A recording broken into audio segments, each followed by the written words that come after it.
Bonjour à tous. Écoutez, bienvenue sur notre session du jeudi soir du Conseil scientifique indépendant. Excusez-nous, 5 petites minutes de retard pour commencer ce live qui devrait être tout aussi passionnant que les précédents avec 3 intervenants de qualité qui vont nous expliquer un petit peu ce qu'on peut savoir, comprendre sur la situation sanitaire avec une vision très, très objective, très transparente sur des chiffres, sur ce que vous vivez au quotidien et comment on peut agir tous ensemble pour lutter un petit peu et retrouver une vie plus tranquille, on va dire. Voilà, on va voir un petit peu qui est là avec nous ce soir. Ils vont arriver les uns après les autres, je pense. Eh bien, ils arrivent même en groupe. Olivier, bonjour Olivier Soulier, est souvent avec nous. Il faut que tu mettes ton micro pour dire bonjour. Docteur Philippe de Chazourne, de La Réunion, bonjour. Docteur Louis Fouché, il a son micro coupé aussi, attention. Bonjour Louis, ou bonsoir. Bonjour Eric, bonjour à tous, j'espère que vous allez bien. Je suis ravi de vous retrouver pour cette 6e édition après une petite semaine de vacances. Et on a deux invités de marque. Merci beaucoup à vous d'être là. Voilà, Laurent Toubiana, membre émérite du Conseil scientifique indépendant, qui est avec nous depuis le début. Bonsoir Laurent. Bonsoir à tous. Très heureux de reparticiper avec vous après une petite semaine de vacances comme lui, mais je n'étais pas avec lui. Voilà, ailleurs. Alors, Hélène Banoun et Vincent Pavant, qui partagent la même caméra, membres également du Conseil scientifique indépendant. Et Hélène nous parlera tout à l'heure en 3e position des tests. Bonsoir. Bonsoir. Et 2 intervenants nouveaux et qu'on accueille avec grand plaisir. Surya d'abord. Bonsoir Surya. Bonsoir à tous. On te présentera plus tard. Et puis Pierre Chaillot, qui sera notre premier intervenant. Bonsoir Pierre, il faut ouvrir ton micro. Bonsoir à tous. Ravi de t'accueillir. Alors, la question s'est posée, est-ce qu'on doit se vouvoyer? On a eu des internautes qui nous ont dit ça fait un petit peu bande de copains et de se tutoyer. Mais en fait, moi, je trouve que c'est beaucoup plus chaleureux, beaucoup plus bienveillant. On va pas faire les hypocrites comme sur certains plateaux de télé. Et je pense qu'on est là pour avancer tous dans le même sens. Et se tutoyer ne me choque pas. J'espère que ça ne choquera personne d'entre vous. Non, ça ne nous choque pas. Ça correspond bien à la proximité et à l'adhésion globale que nous avons à ce que nous vivons tous ensemble. Voilà, nous avons beau essayer d'être le plus rigoureux, le plus scientifique possible, ça n'empêche pas l'amour, ça n'empêche pas les sentiments, ça n'empêche pas la bienveillance, et je pense que ce tutoiement crée de la proximité tout à fait intéressante. On va peut-être commencer tout de suite avec notre premier intervenant, premier conférencier de ce soir, Pierre Chaillot. Alors Pierre, donc encore une fois, bienvenue. Tu es donc statisticien. Je pense que pas mal d'internautes doivent te connaître parce que tu animes une chaîne YouTube qui s'appelle Décoder l'info, où moi j'ai appris vraiment énormément de choses. Il faut savoir que tu es ancien membre de l'INSEE. Tu as fait de nombreuses publications et donc tu es un vrai spécialiste des chiffres. Et ce soir, si je ne m'abuse, tu vas justement nous parler de ces chiffres qui sont toujours un peu troublants, hein, qu'on nous assène. À une époque, on avait tous les soirs le nombre de morts, et c'est justement de ces morts-là que je crois que tu vas nous parler, de ces 100 000 morts. Oui, alors donc la plupart d'entre vous, je pense, me connaissent probablement pas mes travaux. Donc j'ai en effet une petite chaîne sur YouTube qui s'appelle Décoder l'écho. Donc pour me présenter très rapidement, je suis statisticien et de formation et de métier. Et depuis plus d'1 an maintenant, je télécharge et j'analyse toutes les données officielles de mortalité française. Et toutes mes analyses sont en ligne sous la forme soit d'articles, soit de vidéos, ou les deux. Et à chaque fois, je donne les sources et les calculs que je fais. Donc, mon principal apport pour comprendre la mortalité en 2020, qu'on attribue à la Covid-19, ça a été de proposer des calculs pour prendre en compte l'évolution de l'âge des Français. Et pour mémoire, la principale cause de mortalité aujourd'hui, comme toujours, ça reste l'âge. Et au fur et à mesure qu'on vieillit, on a une probabilité de décéder qui est de plus en plus forte. Mais ça, je pense que je vous apprends rien. Je vais passer sur ma présentation peut-être. Voilà, donc toutes mes analyses jusqu'ici, que vous pourrez retrouver sur ma chaîne, ont consisté à étudier les décès, toutes causes toutes causes confondues, pardon, et pas seulement celles qui étaient étiquetées Covid. Parce que je considère non fiables les données étiquetées seulement Covid. Et je vais vous faire un bref rappel de ce que j'ai pu constater sur les décès toutes causes, et puis je vous montrerai les résultats que j'ai obtenus en comparant les décès toutes causes aux décès Covid, et en particulier ce que j'ai montré dans ma dernière vidéo. Donc, lorsqu'on regarde les décès sur un territoire pendant une certaine période, il est primordial de regarder la population de ce territoire à cette période et de détailler selon l'âge des gens. Ça s'appelle tout simplement faire de la démographie, ce que je dis. On ne peut pas se prétendre démographe si on ne prend pas en compte la population et l'âge des gens dans les calculs qui concernent les décès. En France, s'il y a plus de morts qu'au Luxembourg, c'est parce qu'en France, nous sommes 100 fois plus nombreux qu'au Luxembourg. Tout le monde trouve ça normal. Et s'il y a plus de morts dans un EHPAD que dans une école maternelle, c'est parce que ce n'est pas parce que l'EHPAD est plus dangereux que l'école maternelle, mais parce que les résidents d'un EHPAD sont plus vieux que ceux d'une école maternelle. Donc, pour savoir si en 2020, nous avons vraiment plus de morts que les autres années, il faut regarder si la population n'a pas augmenté et n'a pas vieilli. Donc, voilà un petit rappel. Là, ce que je vous présente sur ce premier graphique de démographie française, c'est ce qu'on appelle une pyramide des âges. Dans une pyramide des âges, classiquement, je ne sais pas si on voit ma souris sur l'écran, mais classiquement, on met les hommes à gauche, qui sont ici sur les courbes bleues, et les femmes à droite. Tout en bas d'une pyramide des âges, on montre les personnes vivantes qui ont 0 ans. Donc, par exemple, sur la courbe bleu foncé ici en 2020, on voit qu'il y a à peu près 320 000 nourrissons de 0 ans vivants en 2020, et en 2017, ils étaient plutôt 340 000. Bon, et plus on monte dans la pyramide des âges, et plus on tombe sur des personnes âgées, et tout en haut, ce sont les centenaires que l'on voit. Donc ici, les pyramides des âges, hommes et femmes, en 2017 et 2020. Donc la première information qu'on a à regarder quand on compare des décès, c'est la population totale, et ce qu'on sait, c'est que la population augmente. Et en 2017, il y avait à peu près 64 600 000 personnes vivantes en France métropolitaine, et en 2020, il y en a 64 897 000, ce qui veut dire qu'on a gagné en l'espace de 3 ans 250 000 personnes. Donc c'est tout à fait normal d'avoir plus de décès en 2020 qu'en 2017, puisqu'on a juste plus de monde. Donc il faut toujours corriger de ça. Il faut quand même aller un peu plus loin, parce qu'il faut quand même se poser la question de savoir si les personnes qu'on a en plus en 2020 qu'en 2017, ce sont des jeunes ou des vieux. Et donc, ce qui se passe depuis quelques années en France, en particulier depuis 2010, c'est qu'on a une génération très très forte qui s'appelle les baby boomers, qui sont les gens qui sont nés entre 1946 et les années 70 et qui commencent à prendre de l'âge et qui ont maintenant, depuis les années 2010, qui commencent à avoir plus de 50, 55, 60 ans. Et donc, ces baby boomers-là commencent à rentrer dans les âges où on commence à décéder. Et de manière plus précise que ce que j'ai dit, en 3 ans, on a gagné 250 000 personnes, mais en fait, en 3 ans, on a gagné plus de 800 000 personnes de plus de 65 ans et on a perdu 600 000 jeunes.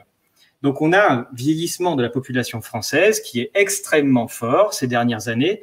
Et donc, on a de plus en plus de décès en France chaque année. Et c'est normal, c'est juste la démographie. Ici, vous voyez, j'ai représenté sur ce graphique-là les décès que l'on a en France, les décès bruts qu'on a en France depuis 1962. Donc, on a eu une relative période de stabilité pendant longtemps. Et puis, depuis 2010 à peu près, depuis la période où nos baby boomers commencent à rentrer dans les âges où on décède, on a une augmentation assez régulière de la mortalité. Et là, on voit 2020 en rouge, que j'ai mis en rouge, puisqu'elle est présentée comme étant l'année sur laquelle on a eu le plus de morts en France qu'on ait jamais eu. Et c'est tout à fait vrai, hein, c'est vraiment l'année sur laquelle on a eu le plus de morts en France. La deuxième année sur laquelle on a eu le plus de morts en France, en fait, c'est 2019. L'année d'avant, on a eu plus de morts, c'est 2018, puis 2017, etc. Le nombre de décès, finalement, il augmente chaque année. Donc là, on voit un saut entre 2019 et 2020, mais ce qu'on dit juste, c'est que c'est normal de battre le record de nombre de décès chaque année, puisque c'est juste la démographie. Donc la méthode que j'ai proposée dans mes vidéos, c'est une méthode de standardisation pour mettre la même pyramide des âges partout pour vraiment comparer les choses. Et arrêter de dire qu'on a une période où on a le plus grand nombre de morts jamais connus, si c'est juste parce qu'on a plus de personnes âgées et plus de population. Donc, c'est ce que je vous montre sur le graphique suivant.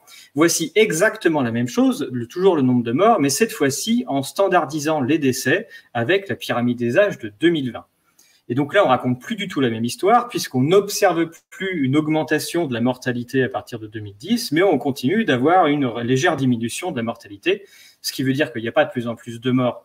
Il y a plus de morts en brut et au total, mais il y a plutôt de moins en moins de morts si on regarde avec l'effet âge. Et au final, le 2020 est bien un peu plus haute que 2019, mais est au niveau 2015. Et 2020, c'est la 6e année la moins mortelle de toute l'histoire de la France. Donc ça, il faut avoir ça en tête. L'année 2020, c'est pas un record toute catégorie de mortalité, c'est un record toute catégorie de décès parce qu'on n'a jamais été aussi nombreux et qu'on n'a jamais eu autant de personnes âgées. Donc c'est un record de décès, mais ça n'est pas du tout un record de mortalité. C'est même la 6e année la moins mortelle de toute notre histoire. Donc maintenant qu'on en est là, j'ai fait un peu d'autres travaux un peu plus précis sur ma chaîne où j'ai essayé de voir un peu plus finement ce qu'on voyait sur des périodes de forte mortalité. Donc vous savez tous que dans la période de mars-avril de l'année 2020, on a une très forte période de mortalité qu'on a appelée la première vague. Et je me suis dit que j'allais comparer cette période de mortalité à une autre période de mortalité qu'on avait eue précédemment. Et j'ai pris donc la période de mortalité de 65 jours de la Covid-19, j'ai comparé à une période de 65 jours de mortalité forte et j'ai pris la grippe 2017. Bon, tout le monde ne meurt pas de la Covid-19, ce sont les décès de toutes causes pendant la période de surmortalité Covid. Et en face, j'ai mis la période de surmortalité qu'on attribue à la grippe, où tout le monde ne meurt pas évidemment de la grippe, mais sur laquelle on attribue une certaine surmortalité à la grippe. Et donc, quand on met ces deux courbes-là l'une en face de l'autre et qu'on les étale un petit peu, on se rend compte que les différences sont finalement pas si énormes que ça. Et pendant la période grippale de 2017, on avait eu 132 000 décès, et pendant notre période de Covid-19, on en a eu 134 000. Donc, il y a quand même plus de décès Covid-19 que de grippe. Sauf qu'évidemment, on vient de voir que la population française a bien changé, on a quand même envie de comparer à pyramide des âges égale. Et quand on fait cet exercice-là, de comparer à pyramide des âges égale, on tombe sur cette courbe-là. Donc, j'ai mis pour chaque âge le taux de mortalité de cet âge. La courbe orange, ce sont les décès pendant la période Covid, et la courbe violette, ce sont les décès pendant la période de grippe. Et on se rend compte que la courbe violette est tout le temps au-dessus de la courbe orange, ce qui veut dire que les gens sont bien plus décédés pendant la période attribuée à la grippe en 2017 que pendant la période Covid de mars-avril 2020. Il n'y a juste pas photo entre les deux. Les gens sont beaucoup plus morts de la grippe en proportion que de la Covid. Et si on voit une courbe plus haute, c'est juste parce qu'on a beaucoup plus de personnes âgées et de population en 2020 qu'en 2017, quand on regarde les chiffres bruts. Donc, force de ce constat, il y a un moment où on se dit... Donc, je ne voulais pas jusqu'ici aller regarder et traiter les décès Covid, puisque je considérais que ça ne représentait absolument rien, et qu'avec la mortalité de toute cause, on voyait bien quand même que globalement, il ne s'est pas passé grand-chose. Bon, j'ai fini par y aller, et j'ai fait un exercice qui a été d'essayer de regarder quelle était la part des décès Covid dans la mortalité de toute cause. Et j'avoue que je suis un peu tombé de ma chaise. Quand je m'attendais à avoir des données pas terribles, mais à ce point-là, c'était quand même assez incroyable. Donc, la première chose à faire quand même, c'est de rappeler un peu les nombres de décès Covid. Donc là, c'est le 16 avril, je crois. Il y a eu énormément de publicité dans les médias pour se demander s'il fallait fêter le 100 millième décédé de la Covid de manière officielle. C'était le 16 avril. Donc ici, je vous ai mis le graphique où je démarre depuis le premier décès de la Covid, donc c'était fin mars 2020, jusqu'au mois d'avril, on a dépassé les 100 000, et ça, c'est la courbe orange. Et en bleu, en face, au-dessus, je vous ai mis les décès totaux exactement sur la même période, pour qu'on se rende bien compte que sur cette période-là, on attribue en tout cas 100 000 décès à la Covid, mais qu'en France, il est décédé sur la même période 750 000 personnes. Donc sur ce total, sur 750 000 personnes, il y en a 650 000 dont personne n'en a rien à carrer. Il n'y a pas du tout le moindre titre de journal pour en parler. Et du coup, on fait le focus sur uniquement ces 100 000-là. Donc, dans les 650 000 dont tout le monde se fiche, il y a tous nos jeunes, parce que nos jeunes ne sont pas morts de la Covid, mais il y en a quand même qui sont morts d'autre chose, de cancer, de maladies, d'accidents, de suicides. Et ça, voilà, ça ne compte pas. Et toutes les autres causes de décès, on n'en parle pas non plus. Donc voilà, ça c'était ce graphique, juste pour remettre les choses en perspective. On est en train de parler de 100 000 morts sur 750 000 en France. Donc, avec les fichiers de l'INSEE et mis en ligne aussi sur datagouv.fr, tous les chiffres que je vous montre sont des chiffres officiels qui viennent soit de l'INSEE, soit de datagouv.fr. Vous trouverez sur Internet à chaque fois en face de mes vidéos les liens pour aller télécharger les vidéos, les méthodes, je mets tout en ligne. Et donc ici, j'ai récupéré les décès estampillés Covid sur DataGouv, et en face, je vous mets donc ça c'est en bleu, depuis de janvier 2020 jusqu'à avril 2021, et en orange, ce sont les décès toutes causes de l'INSEE, les mêmes jours sur les mêmes périodes. Et les décès que vous voyez là, ce sont les décès à l'hôpital. Donc ça, je l'ai appelé ça quand la Covid éclipse le reste, on va voir pourquoi. Donc en bleu, ce sont les décès estampillés Covid à l'hôpital chaque jour, et en orange, ce sont les décès toutes causes à l'hôpital. En termes de nombre, je vais commencer peut-être par la courbe violette, c'était pour me donner une idée de ce qu'était qu'une mortalité normale à l'hôpital. Je me suis basé sur les mois de janvier, février, mars. En janvier, février, mars, on est en période épidémique classique, donc l'hôpital est évidemment saturé comme tous les ans, avec des difficultés aux urgences respiratoires, etc. Et pendant cette période de mortalité hivernale complètement classique, même plutôt faible en fait pour être précis pour la période, on a autour de 950 personnes qui décèdent à l'hôpital tous les jours. C'est la norme, c'est ce qui est normal. On fait ensuite un calcul d'intervalle de confiance et ça nous dit que voilà, la norme de décès à l'hôpital tous les jours pendant cette période, c'est entre 940 et 960 personnes tous les jours. Ce qui veut dire qu'on peut considérer comme étant une mortalité anormale quand on a plus de 960 personnes qui décèdent à l'hôpital sur une même journée.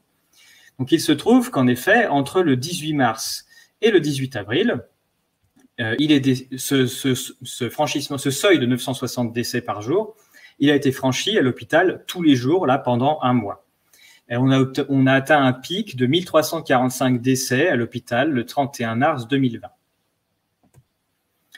Toujours pendant cette période, donc le nombre de décès moyens à l'hôpital qu'on a connu en France, il était de 1150 par jour en moyenne, soit 200 de plus en moyenne par jour que ce qu'on avait d'habitude pendant la période hivernale. Mais pendant cette période, ont été déclarés Covid en bleu, en moyenne 370 décès par jour. Donc, on a connu plus de 100, mais on a vu une déclaration de 370 en moyenne. Ce qui veut dire que là, on a un souci. On a plus de déclarations Covid que de mortalité en plus par rapport à d'habitude. Pour mieux voir les choses, je vous propose, on va faire le même graphique, mais je ne vais pas cumuler. Je vais enlever la courbe bleue de la courbe orange de façon à bien avoir les 100 Covid tout seul. Et donc là, ce qu'on voit, c'est qu'à partir du 18 mars, à partir du moment où on commence à compter des décédés Covid à l'hôpital, il y a les morts hors Covid, eux, commencent sérieusement à baisser. On a un transfert d'attribution des décès, des toutes causes, vers la Covid. On voit clairement à partir du 18 mars, la courbe bleue qui augmente pendant que la courbe orange diminue. Et cette tendance-là, elle est assez forte et elle se reproduit ensuite avec ce qu'on a appelé la deuxième vague, qui est à partir de novembre, où dès qu'on a commencé à attribuer des décès à la Covid, en fait, le reste des maladies a commencé, enfin, l'attribution des décès aux autres maladies a sérieusement diminué. Bon, c'est même assez ridicule ce qu'on voit à partir de novembre, puisque, en disant qu'à l'hôpital, quand il n'y a pas d'épidémie, que tout va bien, il décède à peu près 800 décès par jour. Il y a à peu près 800 décès par jour à l'hôpital, quand il n'y a pas d'épidémie, qu'on est en période normale. C'est dû à notre démographie, c'est comme ça que ça fonctionne. Mais ce que vous pouvez voir, c'est que normalement, la mortalité hivernale, comme l'année dernière en début 2020, elle devrait remonter pour se retrouver autour de 1000 parce qu'il y a toutes les différentes épidémies, les épidémies grippales, etc. qui arrivent. Il y a aussi des phénomènes d'abandon des personnes âgées qui sont beaucoup plus forts en période hivernale. Enfin, il y a énormément de facteurs qui augmentent la mortalité en hiver. Mais là, à l'hôpital, on ne voit absolument rien. On ne voit aucune surmortalité à l'hôpital, mis à part tout ce que l'on attribue à la Covid-19. Ça veut dire que à partir de novembre 2020, absolument toute la surmortalité hospitalière a été attribuée à la Covid-19. C'est comme si il n'y avait absolument aucune maladie hivernale autre que la Covid-19. Tous les morts sont attribués à cette maladie uniquement. Donc je ne sais pas qui peut encore croire qu'il n'existe plus qu'une seule maladie hivernale en France et que c'est celle-ci.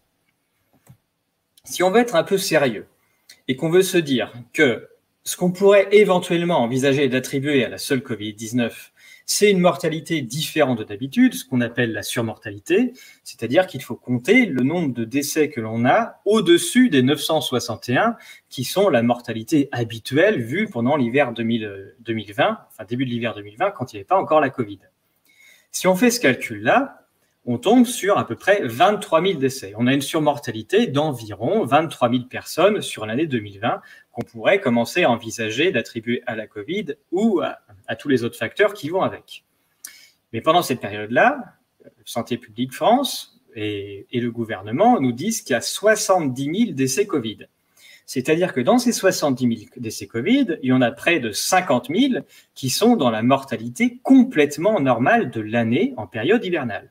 Donc, il ne s'est absolument rien passé pour ces 50 000 personnes qui seraient décédées de toute façon à l'hôpital, comme on le voit d'habitude. Donc ça, c'est vraiment énorme comme chiffre. Donc, dans les 100 000 qu'on annonce, de décès, il y a 70 000 décès à l'hôpital. Mais moi, en termes de surmortalité, je n'en vois que 23 000 sur ces 70 000. On peut même aller un petit peu plus loin, assez brièvement, mais je ne sais pas si vous savez, il y a une étude extrêmement intéressante réalisée par deux personnes qui s'appellent Cauchemez et Fontanet. Et cette étude-là nous apprend, donc elle a été diffusée, je crois, au mois de mai 2020, et ils nous apprennent, très, très, très fiers d'eux et de ce qu'ils ont trouvé et de leurs mesures, que sur la période de mars-avril, il y a 17% des personnes arrivant à l'hôpital qui sont décédés, Covid-19, je veux dire, qui sont décédés dès leur premier jour d'arrivée à l'hôpital.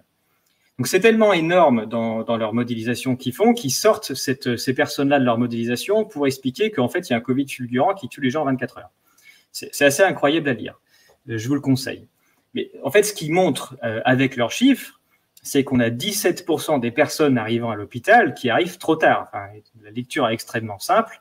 Voilà, quand vous avez une masse de personnes qui arrivent et qu'on n'a même pas le temps de les enregistrer qui sont déjà décédés, c'est clairement que il y a un défaut de prise en charge et qui sont arrivés trop tard. Je vous rappelle que le mois de mars-avril, ça fait 2 mois à peu près il me semble, que les médecins ont interdiction de prescrire et qu'on a dit aux gens quand ils étaient vraiment très malades de rester chez eux avec de Doliprane et de venir à l'hôpital que quand ils pouvaient plus respirer. Donc au bilan, quand on vient à l'hôpital et qu'on peut plus respirer, globalement on meurt, quoi. Finalement, ce que nous apprend cette étude de Cauchemez et Fontanet, c'est que quand on n'est pas soigné, finalement, on meurt plus.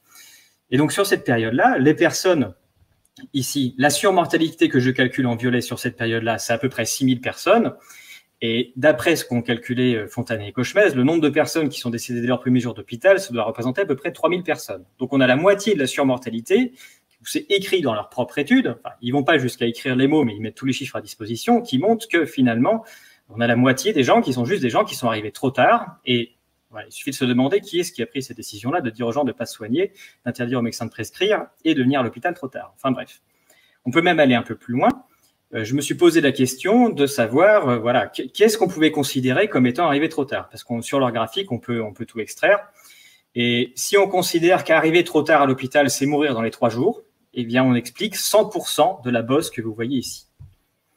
Donc, si jamais on se disait tout à fait entre nous que les personnes arrivant à l'hôpital à cette période et qui sont décédées dans les 3 jours sans qu'on puisse les rattraper, ce sont des personnes qui sont arrivées trop tard, ça veut dire qu'on explique absolument toute la bosse de surmortalité hospitalière en période de mars-avril et qu'il n'y en a plus.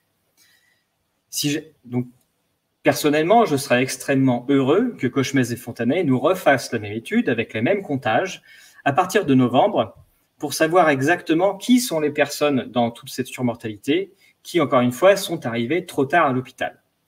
Enfin voilà. Donc, s'ils pouvaient refaire la même excellente étude sur cette période-là, j'en serais ravi. Maintenant qu'on a vu l'hôpital et qu'on a vu la surmortalité, et en particulier celle de mars-avril qu'on peut expliquer, passons aux 2 autres lieux qu'on peut étudier, les EHPAD et les décès à domicile. Donc les EHPAD, c'est le 2e endroit sur lequel on attribue des décès Covid et sur lequel on peut télécharger les données sur Santé publique France. Alors j'ai appelé ça quand on ressuscite de la Covid-19, parce que si vous avez le bonheur d'aller télécharger des données et que vous faites un peu plus que regarder juste les jolis graphiques cumulés, vous vous rendrez compte qu'il y a pas mal de jours où sur data.gouv.fr, les remontées de décès sont négatifs.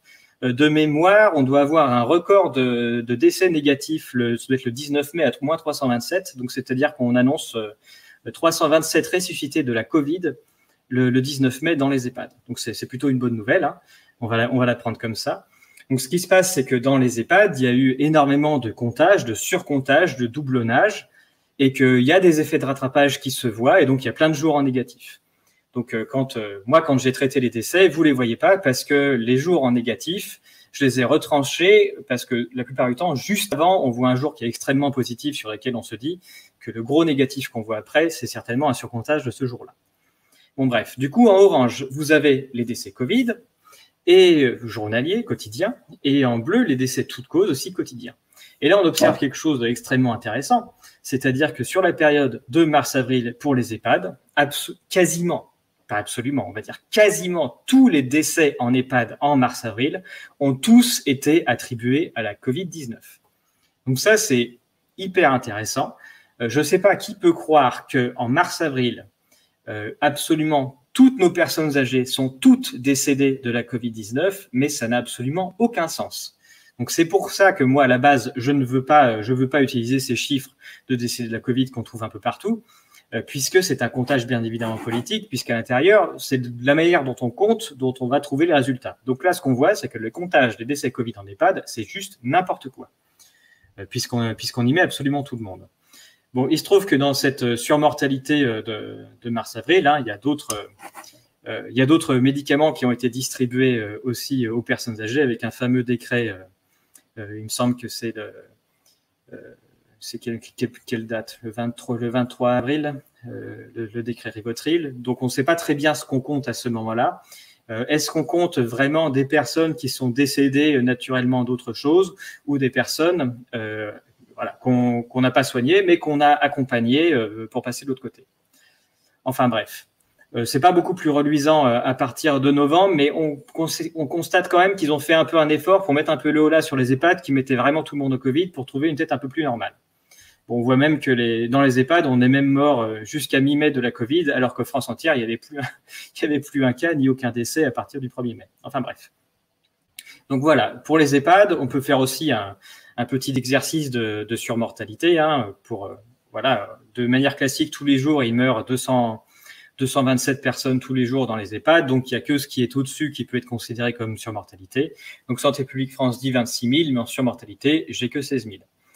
Et encore, je pense que là, on est vraiment en surestimation en plus, parce que dans les EHPAD, il y a un phénomène qui est assez connu, qui est le fait qu'ils sont en flux tendu, donc c'est-à-dire qu'à chaque fois qu'on a une personne qui décède dans un EHPAD, elle est immédiatement remplacée, ce qui veut dire que dans les EHPAD, et elle est remplacée par une personne dont les probabilités de décès sont quand même pas nulles, ce qui fait que plus on a de décès dans les EHPAD, plus on a de décès parce que plus on fait rentrer le monde qui a la probabilité de décéder.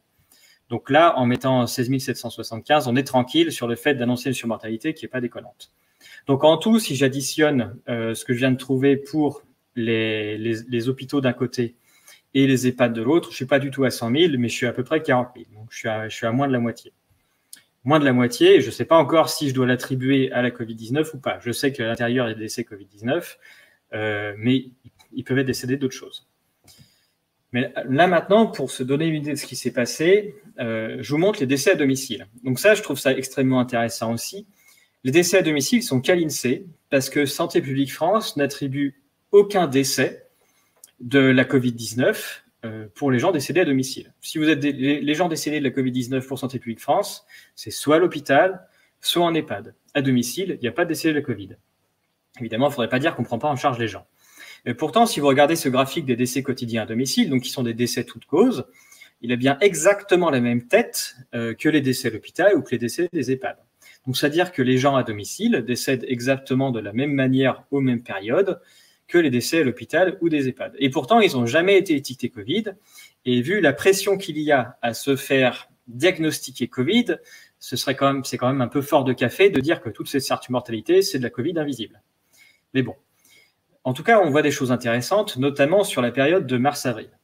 Je l'explique dans une de mes vidéos, mais si vous allez télécharger le bulletin hebdomadaire de Santé publique France, qui doit être du 17 mai, Santé publique France nous explique que toutes les semaines, pendant la période de confinement, ils ont vu en moyenne France entière qu'il manquait à peu près 300 personnes aux urgences AVC, toutes les semaines, et 300 personnes aux urgences cardiaques. Sur la période, la surmortalité française est à peu près de 6 000 personnes et les personnes qu'il a manquées aux urgences AVC et cardiaques, c'est aussi 6 000 personnes.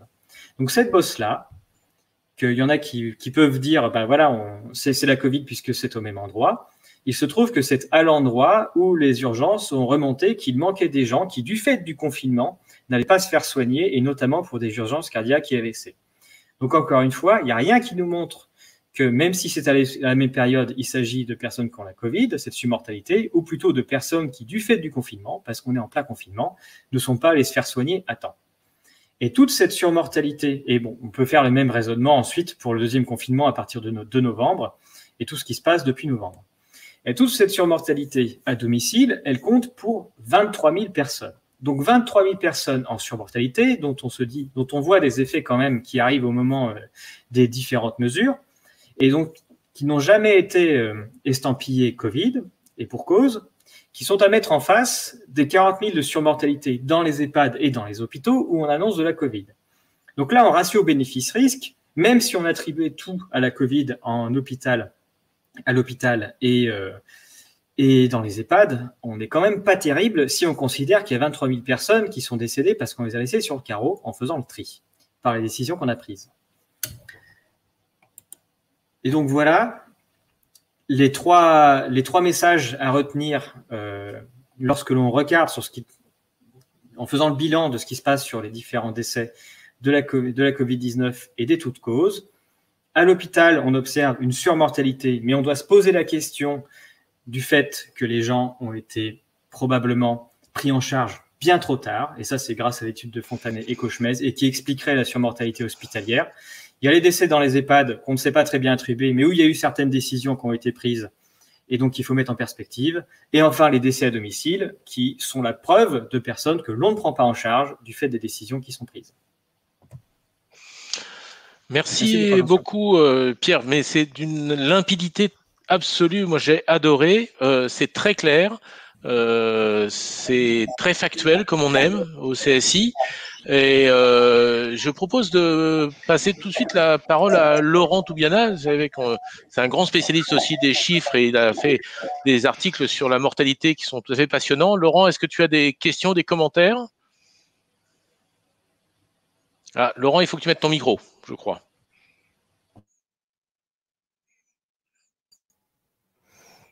Bon, ben, je trouve que cet exposé est passionnant. Nous avons déjà collaboré ensemble donc sur ces questions de mortalité avec et donc ce que je voulais savoir c'est comment fait-on pour porter ce genre de message plus loin? C'est-à-dire que effectivement ça crève les yeux et c'est évident lorsque Pierre nous explique ça, mais vous avez vu qu'il a pris du temps pour nous l'expliquer, et donc il a pris du temps pour nous l'expliquer, il a pris du temps pour le calculer, c'est-à-dire et pour déceler les choses. Donc le message est quand même complexe malgré tout, même si c'est très bien expliqué, c'est quand même difficile de porter ça plus loin. Il faut du temps, il faut de l'écoute. Et donc, peut-être que notre réflexion devrait s'orienter vers comment porter ce message-là le plus fort possible et auprès même des gouvernants et des gens qui sont aux responsabilités. Voilà. Mais lorsque nous avons tenté de le faire, il y a eu une levée de bouclier et on a été très vite mis sous le boisseau puisque Pierre et moi et nos co-signataires ont été pris à partie et discrédités. Voilà. Donc, ce sont des questions que je m'interroge, plus des questions de communication que des questions scientifiques, puisque la question scientifique, j'y adhère totalement et j'ai même travaillé avec Pierre. Donc, je sais à quel point son travail est de qualité. Alors, je pourrais faire une première réponse, et il faut continuer à répéter et répéter. Seule la répétition permet de faire avancer les choses, mais Louis, qui est un grand communicant, a peut-être son avis sur la question, ou d'autres éventuellement. On bute sur une difficulté au quotidien avec mes collègues, c'est finalement la différence entre l'expérience perçue du réel et puis cette réalité numérique beaucoup plus globale. Et finalement, il y a un hiatus. Il y a un mot compliqué qui s'appelle l'herméneutique. L'herméneutique, c'est l'interprétation des signes, c'est l'interprétation du réel justement. Et comment est-ce qu'on l'interprète? Et pour la plupart des gens, l'herméneutique, c'est ce qu'ils perçoivent au quotidien. Ça, c'est à peu près juste. Sauf que petit à petit, et donc pour des réanimateurs qui ont eu des réanimations remplies, pour eux, c'est très difficile d'accepter autre chose, de dire mais il y a des gens qui sont morts parce qu'ils n'ont pas soigné leur infarctus, parce qu'ils n'ont pas soigné leur accident vasculaire cérébral. Et ils l'entendent pas, parce qu'eux, ils ont eu cet afflux de patients. Et donc, ils sont sourds à une autre interprétation du monde. Puis quand on prend le grand public, finalement, leur contact avec le Covid, notamment en mars-avril, a été complètement virtuel. C'est pas une réalité palpable. C'était une réalité vécue par l'intermédiation des chiffres donnés par les médias, par BFM TV, par le gouvernement, par le croque-mort quotidien.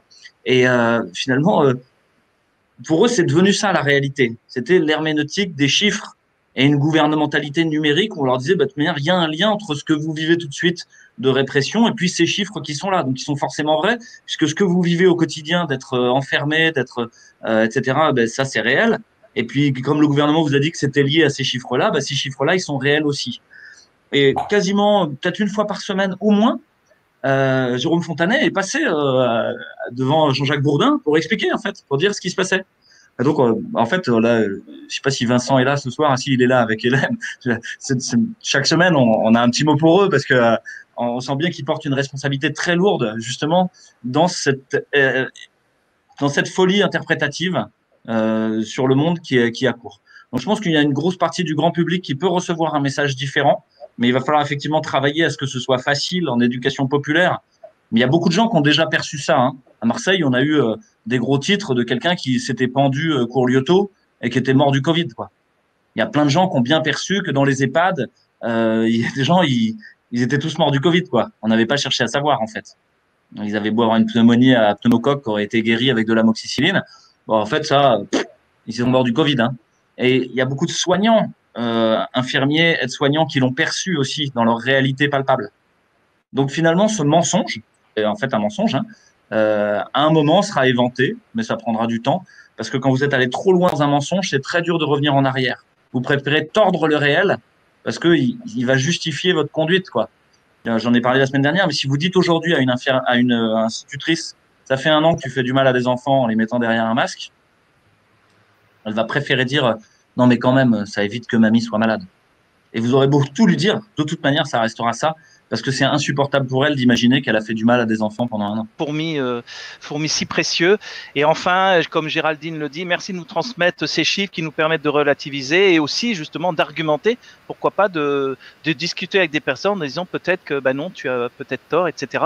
Mais comment a-t-on pu être aussi manipulé à ce point? Et des questions qui se demandent, comme Christelle par exemple, pourquoi est-ce que les chiffres de la mortalité n'ont pas été remis à 0 en janvier?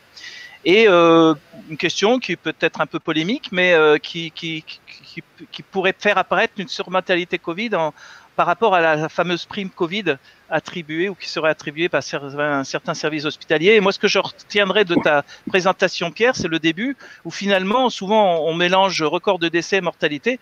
Et tu nous as bien dit que l'année 2020, il y avait effectivement un record de décès pour toutes les raisons que tu as dit, mais que c'était quand même la 6e année où il y avait le moins de mortalité de toute l'histoire. Donc, c'est intéressant d'utiliser des mots qui paraissent identiques, qui sont en fait très différents. Et ça permet aussi de convaincre d'autres personnes.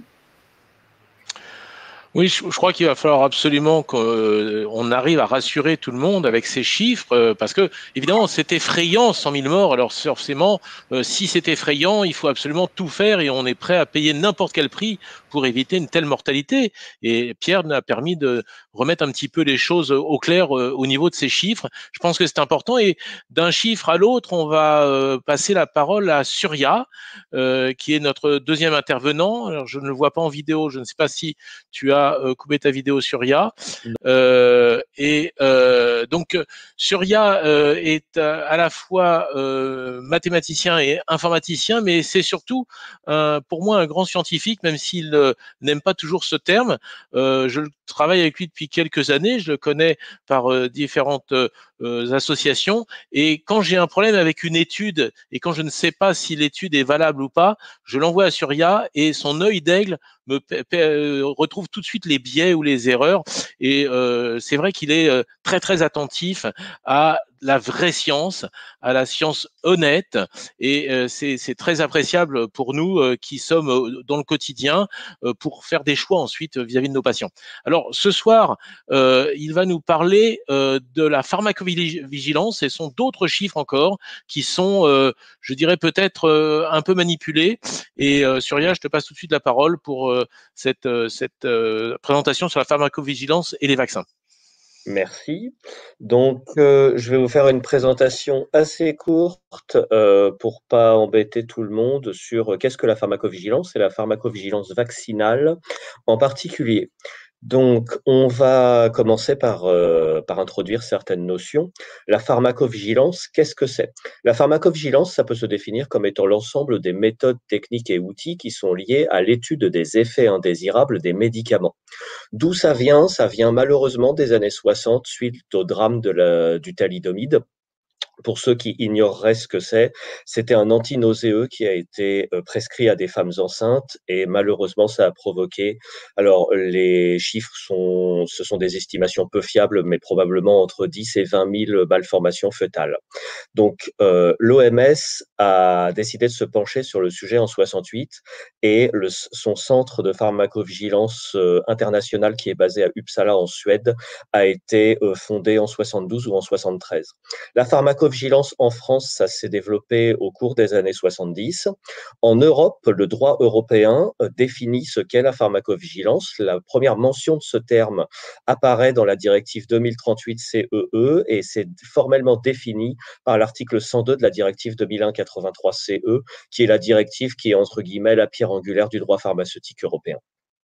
Il y a eu une réforme en 2010 alors, il y a eu beaucoup de choses qui ont été faites via cette réforme, mais d'un point de vue structurel, ce qui est notable, c'est la création d'un comité technique de pharmacovigilance européen au sein de l'Agence européenne du médicament, qui s'appelle le PRAC, Pharmacovigilance Risk Assessment Committee. Donc la pharmacovigilance, je l'ai dit juste avant, ça consiste en l'étude des effets indésirables des médicaments. Ça débute en fait dès les essais cliniques de phase 1, en tout cas en clinique chez les êtres humains. Très souvent, lorsqu'on parle de pharmacovigilance, la plupart des gens en fait pensent à la phase 4, c'est-à-dire le post-commercialisation, ce qu'on appelle dans le jargon le post-marketing. Donc comment c'est fait? C'est un système de notification passif, c'est-à-dire que c'est basé sur des notifications spontanées. C'est-à-dire qu'on attend de manière passive que les gens, les patients, les médecins, les professionnels de santé notifient à l'agence, au régulateur ou au fabricant des effets indésirables, ou en tout cas des événements indésirables. Donc, il y a d'autres systèmes qui servent à la pharmacovigilance, notamment ce qu'on appelle des LLDB, Large Link Database. Donc, en France, c'est basé sur le SNDS, Système National des Données de Santé. Il y a un groupe au sein de la NSM qui s'appelle EpiPhar, qui est en charge de la réalisation d'études pharmaco-épidémiologiques sur cette base de données. Donc, cette base de données, elle est la consolidation d'autres bases. La plus connue, c'est ce qu'on appelle la grosse base Sécu, c'est le SNIRAB, Système national d'information interrégime d'assurance maladie, et c'est croisé avec les données du PMSI, qui sont tous les codes des actes et des diagnostics qui sont faits en milieu hospitalier. Pour le cas vaccinal en particulier, en France, on n'a pas de base dédiée, mais ce qui est très intéressant, c'est qu'aux États-Unis, ils ont deux bases pharmaco-épidémiologiques dédiées à ça. Une qui s'appelle le VSD, le Vaccine Safety Data Link, qui est géré par les CDC d'Atlanta, et il y a une autre base qui s'appelle BEST, Biologics Efficacy and Safety, qui est gérée par la FDA. Donc là, on n'est pas, que ce soit sur le SNDS ou les deux bases américaines, on n'est pas du tout sur de la notification passive. On est sur des bases pharmaco-épidémiaux qui contiennent les dossiers médicaux des patients. Okay. Donc, la notification spontanée, c'est le système de pharmacovigilance qui est actuellement déployé vraiment partout. Aux États-Unis, c'est une base qui s'appelle le VAERS, Vaccine Adverse Events Reporting System.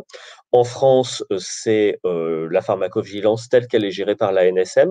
Donc, je l'ai dit tout à l'heure, la notification spontanée, c'est quand des patients ou des professionnels de santé prennent contact avec le système de reporting. Alors, vous pouvez notifier soit directement à l'ANSM, il y a un portail web, soit vous pouvez notifier directement au fabricant. Après, en fait, pour pas qu'il y ait de doublons, si jamais une notification est envoyée aux deux, en fait, il y a une réconciliation des dossiers pour éviter les doublons. En Europe, toutes les notifications qui viennent des agences nationales sont toutes consolidées dans une base européenne qui s'appelle EUDRA Vigilance. OK ? Je ne l'ai pas dit tout à l'heure, mais le VAERS, la base américaine, elle est co-gérée par la FDA, l'Agence américaine du médicament, et les CDC d'Atlanta. Alors, qui dit notification spontanée dit que n'importe qui peut notifier, entre guillemets, n'importe quoi. Donc, historiquement, la problématique avec ces systèmes de notification spontanée, c'est la qualité des notifications et la qualité des dossiers. Malheureusement, sur des notifications spontanées, il y a quand même beaucoup de notifications qui sont très pauvres dans les descriptions. Parfois, il manque même des items aussi basiques que le sexe ou l'âge du patient. Alors, en France, a priori, les dossiers sont d'assez bonne qualité, mais dans beaucoup de pays, en fait, on ne peut pas forcément tirer grand-chose quand vous avez une notification pour un effet indésirable quel qu'il soit et que vous avez même pas l'âge du patient, et on peut rien faire avec ce genre de choses. Qui dit notification spontanée dit qu'en fait, on attend de manière passive que les gens notifient des effets indésirables, et évidemment, tous les effets ne sont pas notifiés. Le fait qu'il manque des notifications, c'est ce qu'on appelle classiquement la sous-notification. Et il y a un peu de littérature là-dessus, sur l'évaluation de la sous-notification. On lit, aussi bien dans la presse que parfois dans la littérature scientifique, qu'on considère que les systèmes de notification spontanée ne reçoivent qu'entre 1 et 10% des effets indésirables des médicaments. Ça veut dire qu'en gros, il y a entre 90 et 99% des effets indésirables qui passent complètement sous les radars. Il y a un tout petit peu de littérature là-dessus pour les effets indésirables vaccinaux. On est en gros sur des taux de notification qui sont compris entre 0,5% et 3%. Donc, vous comprenez bien l'énorme problème, c'est qu'en gros, vous avez 97 à 99,5% des effets indésirables qui surviennent en réalité, qui passent complètement sous les radars et qui ne sont jamais notifiés. Le but de la pharmacovigilance, c'est quoi? C'est de faire le distinguo entre la coïncidence, c'est-à-dire l'événement qui serait survenu même sans vaccination, et l'effet causal, c'est-à-dire l'effet qui a été réellement induit par la vaccination. Ces systèmes de notification passive ne servent qu'à détecter des signaux et générer des hypothèses. Ça ne sert en aucun cas à répondre à une question. Est-ce que tel vaccin produit un surrisque de tel effet indésirable? Les systèmes de notification passive ne permettent en général pas de répondre à ces questions-là. Donc, vous avez une analyse qualitative qui est liée à une démarche d'imputabilité, c'est-à-dire d'évaluation d'effet causal, où là, en fait, on regarde chaque notification prises les unes après les autres et on essaye d'évaluer la causalité.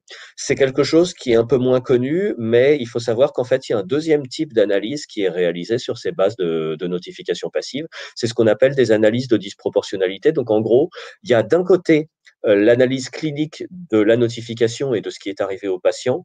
De l'autre côté, en fait, il y a une analyse épidémiologique qui est une analyse statistique qui est faite sur la totalité de la base. Donc, l'imputabilité, c'est quoi? C'est la démarche qui cherche à évaluer la relation causale entre un événement et la prise d'un médicament, en l'espèce d'une vaccination ici. Donc, comment ça fonctionne en France? En France, on utilise de manière obligatoire une méthode officielle, d'accord? On n'a pas le choix. Cette méthode officielle française est d'utilisation obligatoire pour tous les centres régionaux de pharmacovigilance, les CRPV, et également par les laboratoires. Donc, toutes les notifications qui sont envoyées au système passif passent par la moulinette de cette méthode. C'est un algorithme de décision au cas par cas qui aboutit à un score. Donc ça, c'est un énorme problème, c'est que un algorithme de décision, vous pouvez décider d'aller manger une pizza ou d'aller au resto chinois, vous pouvez décider de prescrire tel ou tel médicament, mais l'imputabilité médicamenteuse, on ne décide pas si l'événement a un lien causal ou pas. Le fait que l'événement ait un lien causal ou pas, c'est binaire, c'est soit vrai, soit faux. Le processus d'évaluation de la causalité, c'est en aucun cas un processus de décision, c'est un processus de connaissance, d'accord? Et vous avez ce qu'on appelle l'imputabilité intrinsèque, c'est-à-dire qu'on va évaluer en fonction de ce qui est arrivé au patient la relation causale, en tout cas le degré de relation causale qu'on est capable d'identifier. Donc, c'est basé sur des critères chronologiques et sémiologiques.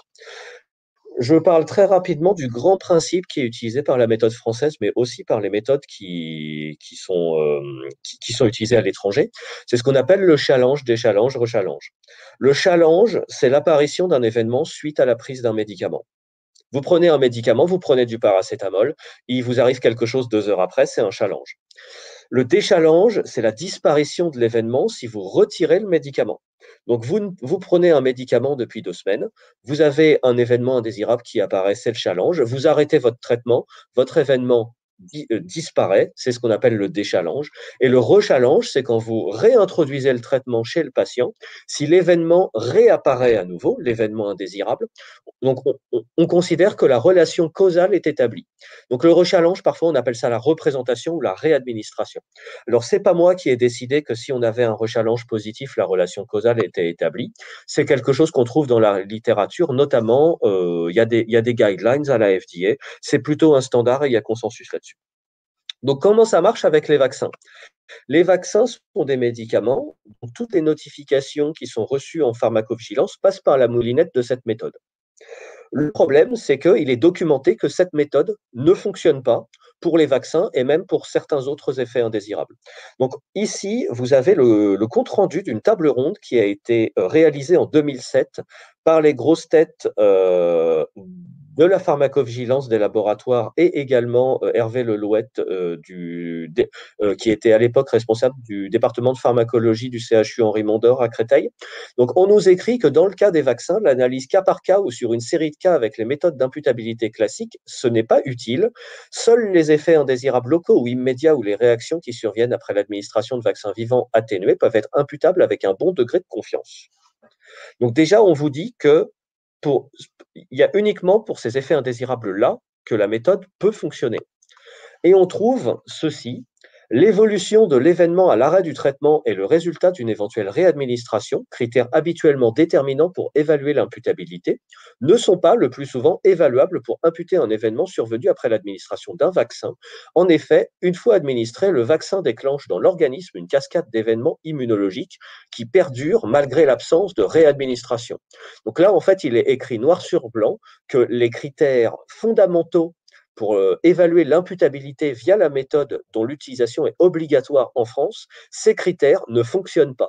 Ils écrivent noir sur blanc que la méthode d'imputabilité française ne fonctionne pas pour évaluer les effets indésirables vaccinaux. Enfin, j'ai trouvé cette perle dans le même document, donc c'est un article qui a été publié dans Thérapie.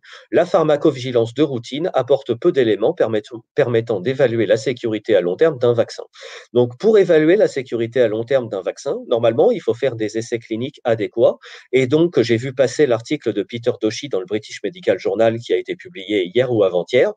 Chez Moderna et chez Janssen, ils ont vacciné tous les groupes de contrôle. Donc, n'attendez rien des données à long terme des essais cliniques. Il n'y a plus de groupe de contrôle. Donc, les données de tolérance à long terme, c'est fini. Il n'y en aura jamais. En tout cas, pour Moderna et Janssen. Et chez Pfizer, ils ont refusé de répondre. Donc, la vaccination anti-Covid, comme je viens de vous l'expliquer, la méthode d'imputabilité ne sert en gros à rien, en tout cas dans la plupart des cas. J'ai trouvé quand même une perle dans le rapport de pharmacovigilance de l'ANSM qui a été publié, je crois, il y a 15 jours sur le site de l'ANSM. Sur le vaccin Pfizer, on a quand même une perle. Comme détaillé dans les rapports précédents, l'analyse d'un cas de purpura thrombopénique immunologique avec rechallenge positif avait déjà été considéré comme un élément fort en faveur d'une possible responsabilité du vaccin et transmis à l'échelon européen, où un signal similaire était en cours d'investigation. Donc en fait, là, ils ont quand même réussi. Donc il y a quelqu'un qui a développé un purpura après la 2e dose de Pfizer, et il a reçu sa 2e dose de Pfizer, et il a refait un purpura qui a probablement été aggravé. Donc, on est dans le cas exceptionnel où on est dans le seul cas où la méthode d'imputabilité fonctionne, c'est si vous êtes dans un schéma d'administration multidose et que, en fait, l'événement indésirable se représente après chaque dose. Donc là, comme avec le Pfizer, on est dans un schéma à 2 doses. Le seul cas où vous pouvez avoir un effet indésirable imputable, c'est si l'effet indésirable se produit après la première dose, que le lien n'est pas forcément fait avec le vaccin ou que l'événement n'est pas considéré comme étant suffisamment grave pour être une contre-indication à la réception de la seconde dose, on vous donne la seconde dose et là le purpura est réapparu chez ce patient. J'espère que c'est pas trop grave et que il passera pas en forme chronique, mais en tout cas ça a été considéré manifestement comme suffisamment grave par le notificateur pour qu'il juge nécessaire d'envoyer une notification à la NSM. Donc, ce cas a été transmis au PRAC, le comité technique de pharmacovigilance européen, et en toute logique, comme ces rechallenges positifs avec lien causal très fortement suspecté, voire établi, normalement, le purpura devrait être listé dans le résumé des caractéristiques du produit. Dans le futur, ce serait très surprenant qu'il ne liste pas ça dans les effets, dans la notice du produit. Donc, au niveau des effets indésirables vaccinaux, je vais terminer avec 2 petits slides. Les éléments de langage qu'on va vous sortir toujours, éléments de langage qui sont systématiquement utilisés depuis au moins 25 ans. La causalité n'est pas démontrée, aucun lien certain de causalité n'a pu être établi. Alors, la causalité n'est pas démontrée, c'est normal, vu qu'on ne fait jamais rien pour démontrer la causalité des effets indésirables vaccinaux, et que de surcroît, l'outil à disposition, c'est-à-dire la méthode d'imputabilité, juste en fait, cet outil ne fonctionne pas. Donc, on risque pas d'établir grand-chose comme causalité, à part dans un cas exceptionnel où vous avez un rechallange positif. Pour établir une causalité, il faudrait faire des essais cliniques adéquats. Mais comme je viens de vous le dire, pour les vaccins Covid et tant d'autres, les groupes de contrôle ont été vaccinés, donc on ne peut plus rien tirer de ces données-là. Et encore faudrait-il faire des études épidémiologiques adéquates également. Mais là encore, on les attend toujours et je pense qu'on va les attendre longtemps. Alors moi, il y a le second élément de langage que j'aime bien. Aucun lien certain de causalité n'a pu être établi. Alors ça, vous allez le voir très souvent. Il faut juste savoir que le lien certain entre un effet indésirable et un médicament, ça n'existe pas. Sur études épidémiologiques, on ne fait que calculer des risques relatifs et des risques attribuables avec des intervalles de confiance, c'est-à-dire par définition de l'incertitude. Et la méthode d'imputabilité officielle ne définit pas le lien certain de causalité. Le lien certain de causalité en pharmacovigilance, ça n'a jamais existé et ça n'existera jamais. Donc, j'ai trouvé ça dans la notice de feu Genevac B, un des vaccins contre l'hépatite B. Dans la liste des effets indésirables du produit, il y avait écrit listé neuropathie périphérique, névrite optique, atteinte d'amyélinisante du système nerveux central survenant dans les semaines suivant la vaccination, sans qu'un lien certain de causalité n'ait actuellement pu être établi. Donc je ne comprends même pas que l'AFSAPS à l'époque ait pu valider une telle inscription dans une notice officielle de produit, puisque là on est dans la désinformation pure et simple. Le lien certain de causalité entre un effet indésirable et un médicament, ça n'a jamais existé. Et c'est confirmé par un très ancien article publié par Madame Elisabeth Loupi, qui a été justement la responsable de la pharmacovigilance de Genevac chez Pasteur-Mérieux. Elle a publié en 93 un excellent article. Est-ce que la preuve définitive de la causalité existe-t-elle jamais en pharmacovigilance? Et on nous écrit ça. Pour les effets indésirables des médicaments, la preuve objective qu'une réaction est due à un médicament spécifique est plutôt exceptionnelle. En règle générale, c'est plutôt une question de conviction intime, comme pour un juge ou un jury. Atteindre la certitude causale est l'exception. Lorsqu'un événement indésirable se présente de manière répétée dans une forme grave, il est fortement recommandé de ne pas perdre de temps dans des investigations interminables. Il peut arriver, néanmoins, qu'un médicament est retiré du marché plutôt sur une base de forte suspicion que de certitude. Toutefois, cela peut être l'action la plus prudente à prendre à ce moment-là. Donc, c'est quand même bien regrettable que tous ces gens-là, dès qu'ils sont aux manettes de la pharmacovigilance, n'appliquent pas leurs propres conseils quand il s'agit de retirer les médicaments fabriqués par leur employeur. Donc, j'en ai terminé ici avec cette petite présentation. J'espère que je n'ai perdu personne et s'il y a des questions, vous pouvez nous les adresser sans aucun problème. Pour information, cette présentation est une version très très raccourcie parce que je ne souhaite pas que noyer les gens sous trop d'infos, mais il faut savoir que j'ai beaucoup plus d'informations sur le fonctionnement de la pharmacovigilance et de l'imputabilité notamment. Donc, on pourra mettre ça à disposition de qui le souhaite. Et je vous remercie. Merci beaucoup, Surya. C'était à la fois passionnant et inquiétant parce que ça nous explique pourquoi, depuis toujours, en France, on n'a pas le droit de dire qu'un vaccin peut avoir des effets secondaires. Peut-être même nous serons à la fois, encore une fois, censurés d'oser parler des vaccins parce que un ancien ministre nous avait dit les vaccins, ça ne se discute pas. Marisol Touraine. Voilà, je ne voulais citer personne pour pas vexer les autres, mais c'est vraiment un vrai problème. Et nous, scientifiques, que l'on soit scientifique pur ou clinicien, justement, notre métier, c'est à la fois de douter et de discuter. Et tu nous donnes ici des arguments pour douter. Le problème, c'est que on n'aura jamais aucun argument de certitude, comme tu viens de nous le dire, et c'est vraiment très dérangeant. Olivier, tu avais peut-être un commentaire sur cette présentation. Ton micro, s'il te plaît, Olivier. Oui, il est en route. Vous m'entendez? Oui, très bien. Très bien. Oui, voilà. Bien, je trouve que cette présentation, elle est tout à fait remarquable. Elle nous montre bien la très importante sous-déclaration des effets secondaires et qui est probablement encore beaucoup plus importante en matière de vaccins. Je pense que là, on atteint un problème qui malheureusement n'est plus un problème scientifique, mais un problème quasiment de dogme religieux. Il existe une forme de religion vaccinale, et je pense que c'est pas une bonne chose pour la vaccination de refuser sa contestation, de refuser ses effets secondaires. On voit bien un petit peu qu'en Allemagne, il y a beaucoup plus d'effets secondaires qu'en France, et que les vaccins, c'est un peu l'inverse du nuage de Tchernobyl. Quand ils passent la frontière allemande, ils deviennent dangereux, alors qu'en France, ils ne le sont absolument pas. Bon, je pense que là, on n'avancera pas avec des éléments comme ça. L'autre point qui m'a marqué, c'est le fait qu'on ait vacciné les groupes contrôle. Ça me fait penser à l'étude de Gilles Serralini, où il avait démontré que les OGM étaient cancérigènes pour les rats, alors que les études officielles donnaient déjà des OGM au groupe contrôle.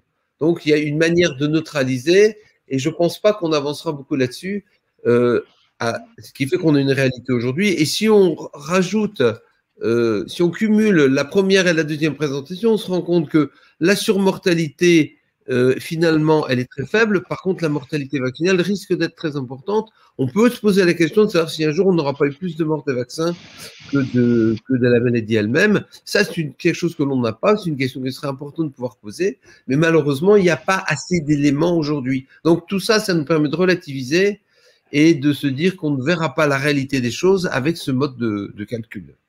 Oui, merci Olivier. Philippe, tu avais quelques questions et Louis voulait intervenir. J'ai juste une petite question à Surya. Oui, est-ce que justement les décès sont quelque chose de particulier dans les effets secondaires? Est-ce qu'ils bénéficient d'une autre méthode d'imputabilité, de calcul, etc.? Pas du tout. Donc, comme tu reçois une dose de Pfizer, je sais pas. Alors, il y a eu un décès 2 heures après la vaccination, au début de la campagne de vaccination dans un EHPAD. C'est documenté dans un rapport de l'ANSM. Un décès, c'est irréversible et structurellement, la méthode d'imputabilité, quand tu as un effet irréversible, a priori un décès, on n'a pas encore trouvé le moyen de ressusciter les gens pour faire un rechallenge et leur remettre une deuxième dose pour voir s'ils mourraient à nouveau.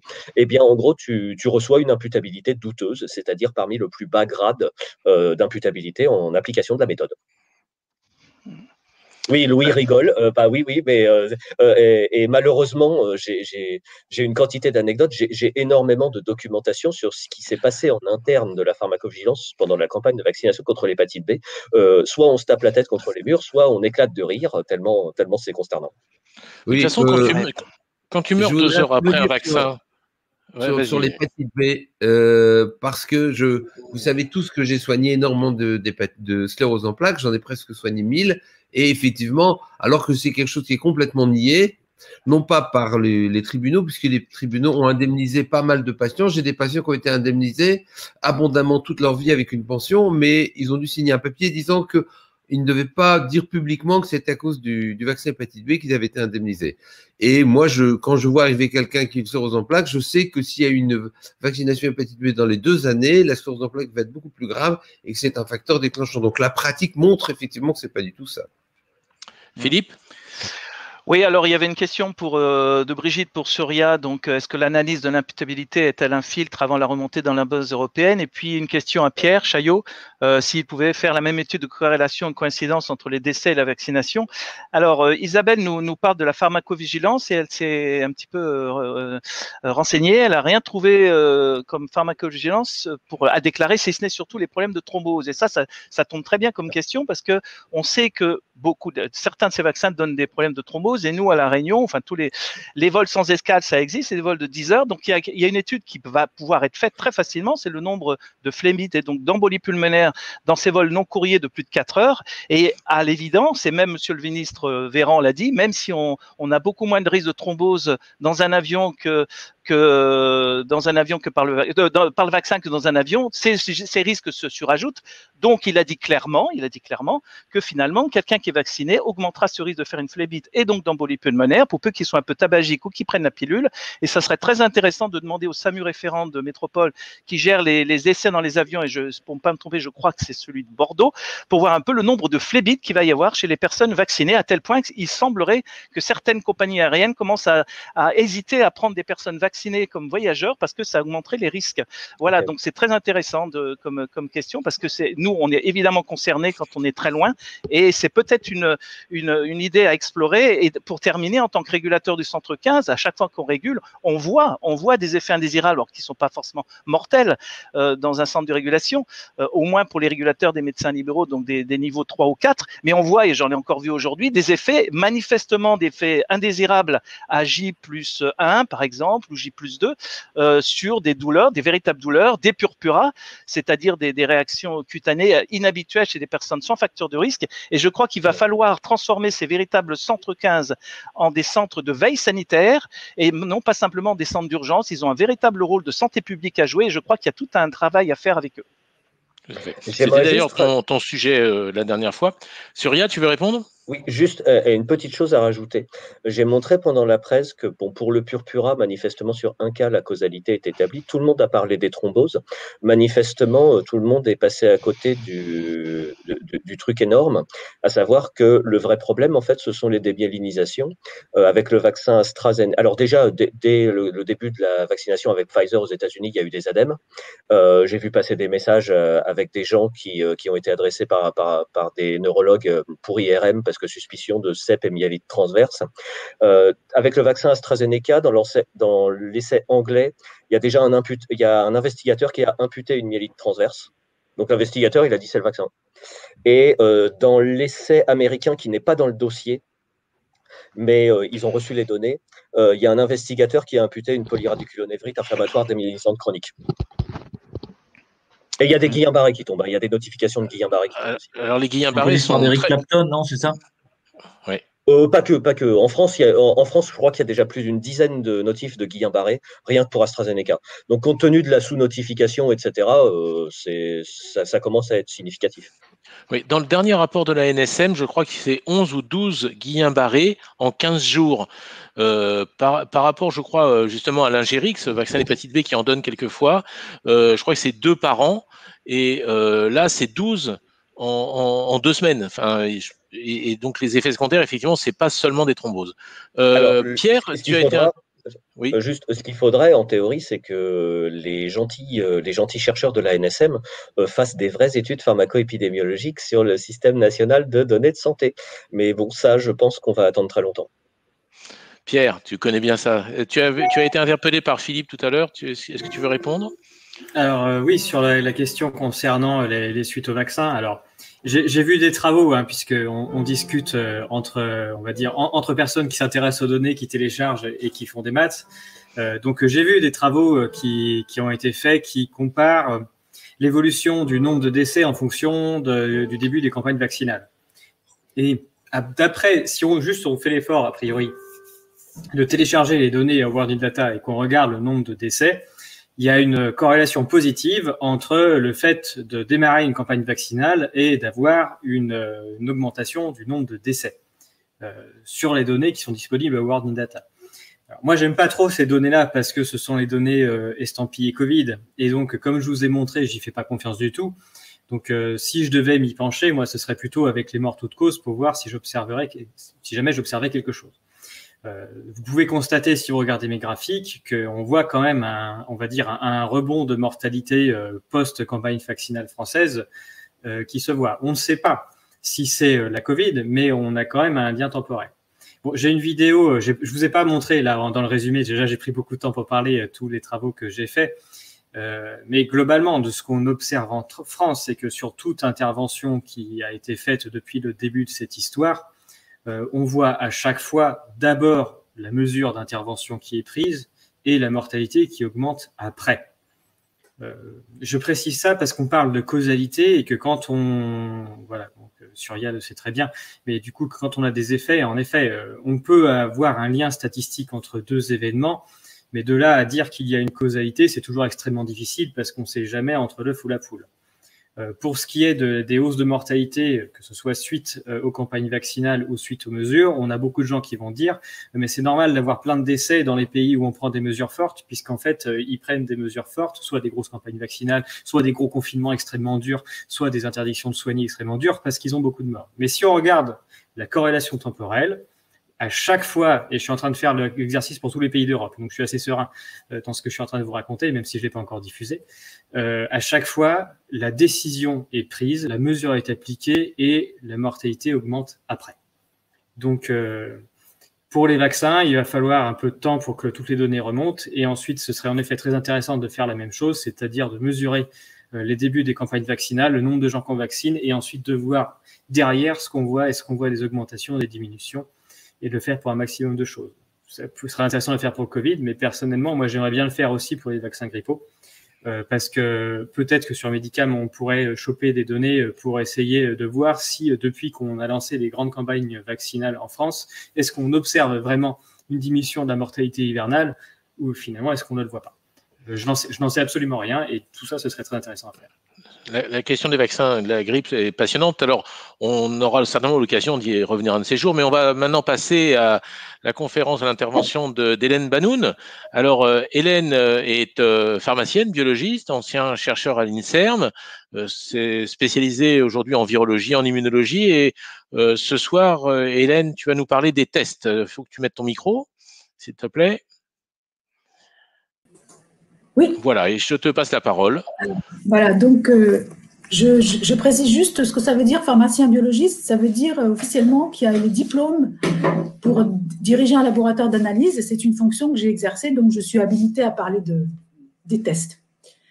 Et également, je viens de publier un article dans une revue internationale à comité de lecture sur l'évolution du virus, la revue des mutations et le rôle du système immunitaire.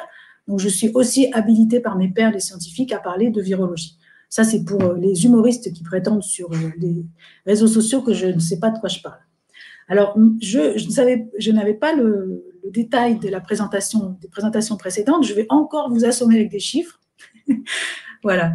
Donc, il s'agit de ma présentation d'il y a un mois, après laquelle beaucoup de personnes m'ont posé des questions très pertinentes. En particulier, j'ai comparé les chiffres de Santé publique France qui comptent les cas de Covid et les chiffres de Sentinelle, le réseau de surveillance des infections respiratoires aiguës, qui compte les personnes qui ont visité un médecin généraliste pour Covid. Et ces chiffres étaient très différents. Mais on m'a dit, mais oui, mais c'est normal parce qu'on dit aux gens de rester à la maison avec du Doliprane. Donc, ils ne vont pas voir les médecins. Alors, il faut savoir justement où sont passés les gens qui représentent la différence. Alors, en semaine 18, donc c'est du 3 au 9 mai 2021, Santé publique France nous annonce 123 183 personnes testées Covid+. Et Sentinelle, le réseau de surveillance, nous annonce 7 267 malades ayant consulté leur généraliste. Donc, la différence, pardon, c'était pas ça, la différence, ça nous donne 115 916 personnes qui n'ont pas consulté de généraliste, mais qui sont Covid, qui ont le Covid. Alors, peut-être qu'elles ont été aux urgences. On nous dit qu'il y a, dans cette même semaine, 6 499 passages aux urgences. Donc, si je les retire du chiffre précédent, il va me rester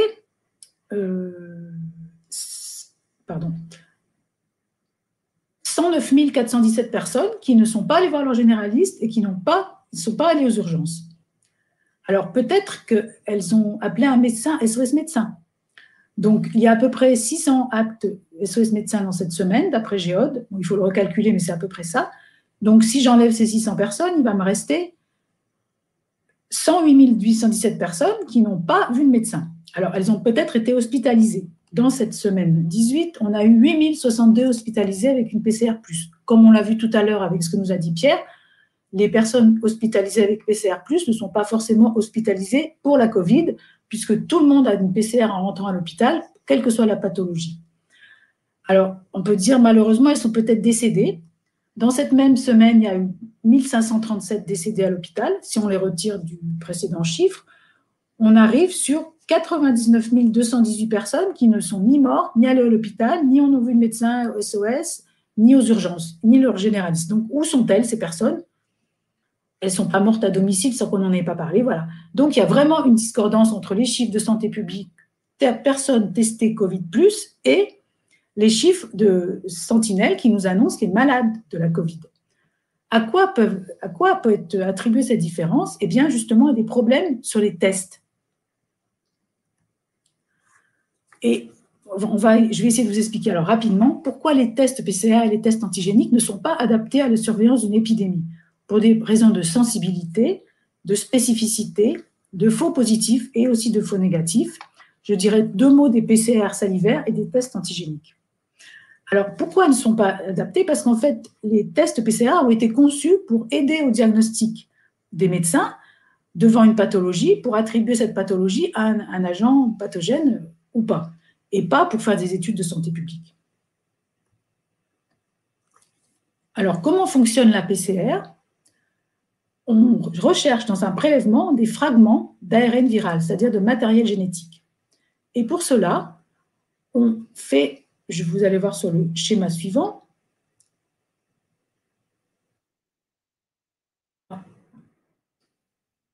voilà. On recherche donc l'ARN viral et on utilise des amorces d'ADN complémentaires qui sont indiquées en vert. Et lorsque l'ADN complémentaire se fixe sur le petit morceau d'ARN viral, on synthétise une partie plus longue d'ADN complémentaire avec une reverse transcriptase, donc est dans le réactif. On obtient donc, voilà, avec des nucléotides qui sont dans le réactif. Pardon, je manipule mal l'interaction. Donc, on forme un fragment d'ADN complémentaire, mais on ne le voit pas parce qu'il est très petit. Et il faut donc l'amplifier pour le voir avec un système de fluorescence. On les amplifie et c'est ça qu'on appelle donc la polymérase chaîne-réaction. Et donc, à chaque cycle d'amplification, ce que vous avez déterminé par le CT, on vous donne les CT des PCR, on multiplie par 2 la quantité à chaque cycle. Et on sait que vous avez entendu parler du chiffre de 40 cycles qui est utilisé en France. Pour vous donner une idée de ce que ça donne, je vous rappelle la légende de Sissa, qui est l'inventeur du jeu d'échecs, et qui, en échange de son jeu d'échecs, avait demandé au roi de lui donner la quantité de grains de riz telle qu'en déposant 1 grain de riz sur la première case de l'échiquier, en déposant 2 sur la deuxième, 4 sur la troisième, 8 et ainsi de suite, donc en multipliant par 2 à chaque fois, le roi avait bien rigolé, il lui dit « mais bien sûr, je te donne ça », sauf que c'est impossible parce qu'arrivé sur la 64e case, on a une telle quantité de riz qu'il n'est impossible de produire, même dans toute l'histoire de l'humanité, on n'a jamais produit autant de riz. Alors pour les PCR, on ne va pas jusqu'à 64, on va jusqu'à 40, et ça nous donne, pour 10 cycles, on multiplie par 1000 le nombre d'ADN complémentaires, pour 20 par 1 million, pour 28, vous allez voir pourquoi je garde ce chiffre, par 270 millions, et etc., 30, je ne sais même plus comment ça se dit, voilà, et 40, c'est encore pire, je crois que c'est 1000 milliards. Voilà. Donc, en fait, si on trouve une toute petite quantité de matériel du virus dans le prélèvement, on va forcément l'amplifier de 1 milliard de fois, et ça ne veut plus rien dire, en fait. Donc, c'est ce qui pourrait expliquer les divergences. Donc, le Lancet nous confirme bien qu'on peut avoir des faux positifs, pas seulement par des problèmes de quantification, mais aussi par contamination des échantillons, lorsqu'on fait beaucoup de PCR dans un laboratoire. Et aussi, il y a une étude de scientifiques qui sont indépendants, qui ont montré que spécifiquement la PCR spécialisée pour la Covid avait des failles méthodologiques et moléculaires qui ont des conséquences majeures sur ce taux de faux positifs. Et il y a aussi des problèmes de spécificité, c'est-à-dire est-ce que les PCR spécifiques vont bien rechercher uniquement le virus de la Covid et pas d'autres coronavirus. Et il faut savoir que les tests ne sont pas évalués pour la spécificité, ils sont simplement étalonnés par le Centre national de référence. Donc, il peut aussi y avoir des problèmes de spécificité. C'est théoriquement possible. Alors, comment peut-on quantifier ces PCR? Eh bien, on peut approcher la quantité de virus infectieux qui est dans le prélèvement par la quantité de virus qu'on peut cultiver sur des cellules. C'est une approche. Ces cultures sur cellules ne peuvent être faites que dans des laboratoires de recherche. Donc, c'est impossible dans des laboratoires de ville qui réalisent les PCR quotidiennement. Et de plus, c'est non disponible pour certains tests puisque les automates ne permettent pas de donner le nombre de cycles. Ils répondent positif ou négatif. Alors, quel est ce nombre de cycles recommandé pour donner une PCR positive, pour rendre une PCR positive?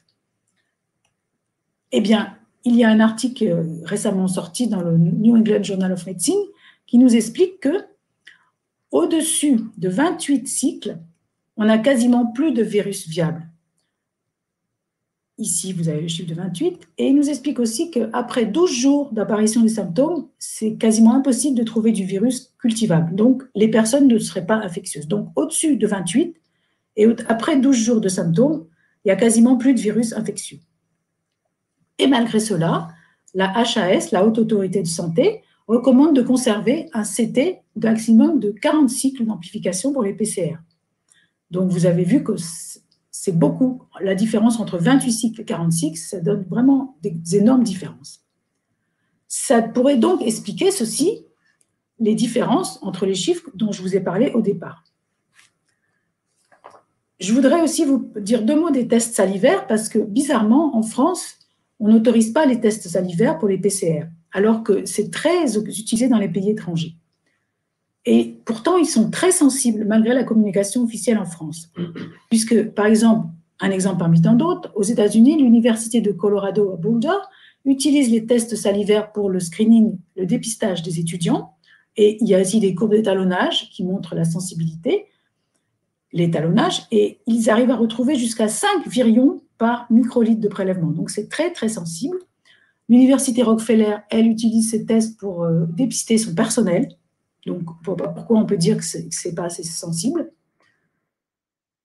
Et je vais vous dire 2 mots aussi des tests antigéniques qui sont aussi utilisés maintenant. Il y a beaucoup de doutes sur leur fiabilité. Ils pourraient être utilisés théoriquement pour les études de santé publique car ils sont moins sensibles que les PCR. Les PCR, nous avons vu, ils sont trop sensibles pour les études de santé publique.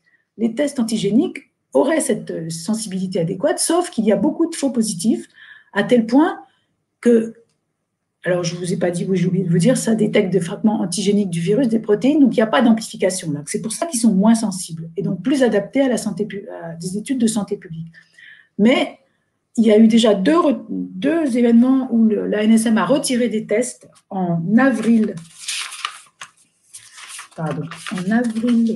décembre 2020 et en avril 2021. Il y a déjà 2 tests qui ont été retirés parce qu'ils donnaient trop de faux positifs. Les CDC ont rappelé qu'on ne doit se fier à un test antigénique positif que si le patient est symptomatique.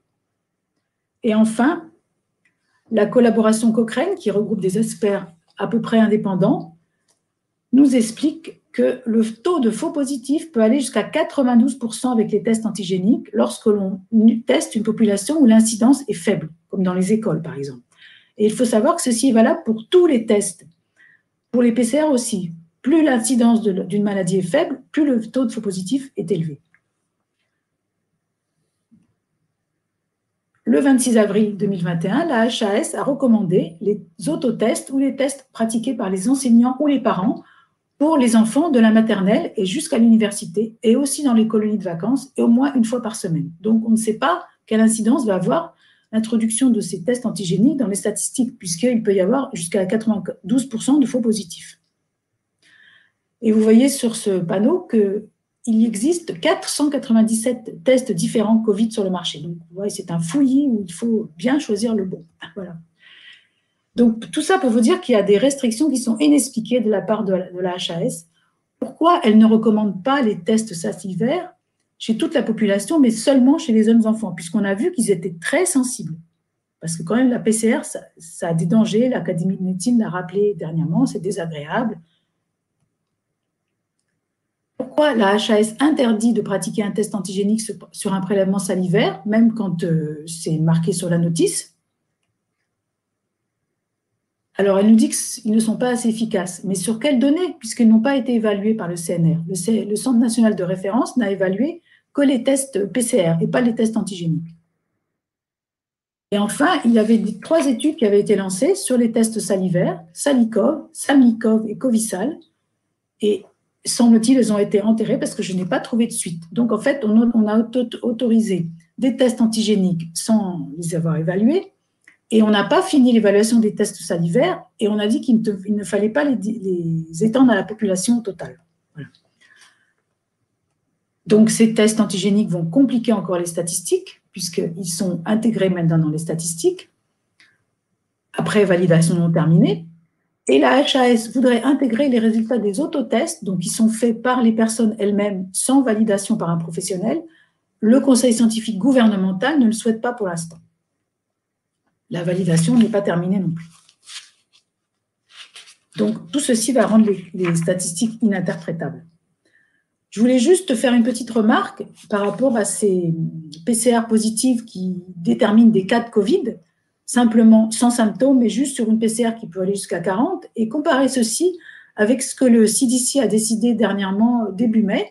Le CDC américain, donc les Center for Disease Control, ont admis qu'il existe des Covid post-vaccinaux. Et pour les comptabiliser, à partir de début mai, ils ne compteront que les personnes qui sont décédées ou hospitalisées. Donc, pour un Covid post-vaccinal, il faut être décédé ou hospitalisé pour être comptabilisé. Par contre, pour un Covid chez une personne non vaccinée, il suffit d'avoir une PCR à 40 sans symptômes. Voilà, donc je pense qu'il y a quand même des sacrées discordances dans les chiffres officiels. Voilà. Merci de votre attention. J'espère que j'ai pas été beaucoup, Hélène. Merci beaucoup, Hélène. Un topo qui laisse un peu rêveur, quoi. On va scotcher sur notre chaise. Parce que si on essaie de mettre une cohérence là-dedans, je veux dire, à la fin, ça veut dire qu'on ne veut pas soigner les gens, quoi. Qu'on ne veut pas faire correctement le taf, qu'on ne veut pas faire correctement le boulot épidémiologique et qu'on veut nous fourguer un vaccin, à l'évidence, quoi. Donc, voilà, je l'ai dit plusieurs fois, hein, mais quand vous comprenez rien, les Américains, ils disent « follow the money ». Suivez l'argent, quoi. Et donc là, on a un vrai problème. Donc, j'espère que ta présentation ne va pas nous faire tilter sur YouTube, comme ça nous est déjà arrivé. Je crois que déjà, ce que les autres ont dit avant moi, c'était pire que ce que j'ai dit. Donc, ce coup-ci, ça ne sera pas... C'est sûr, ouais. Bon, j'ai été licenciée de LinkedIn, enfin, supprimée de LinkedIn hier, donc ça me fait mon 3e prix Nobel en 6 mois, là. Non.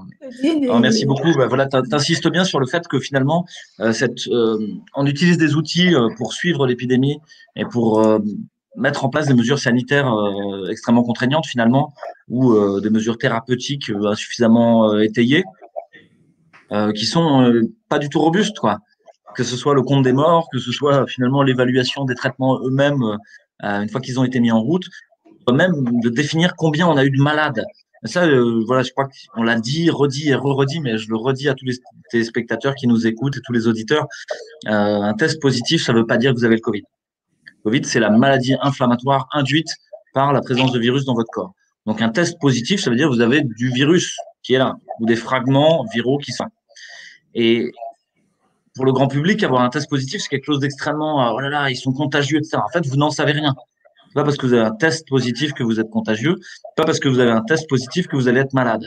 Parce qu'en fait, on prend les choses à l'envers, et tu l'as bien dit, c'est que la démarche médicale, c'est d'essayer d'établir une probabilité conditionnelle qui est P de A sachant B, quoi, pour ceux qui savent ce que ça veut dire. C'est-à-dire, quelle est la probabilité d'être malade, sachant que j'ai un test positif, sachant que j'ai des symptômes. Et ça commence par des symptômes. Et donc, si ça doit commencer par un test, vous prenez le truc à l'envers. Et ça veut plus dire grand-chose, en fait. Quelle est la probabilité d'être malade si j'ai un test positif? En fait, elle est extrêmement faible. quelle est la probabilité d'être malade si j'ai des symptômes, en fait, bah, elle est déjà assez robuste. Et parfois, la probabilité, sachant les symptômes, même si j'ai un test négatif, va être tellement robuste qu'on va considérer que le patient, il est malade du Covid.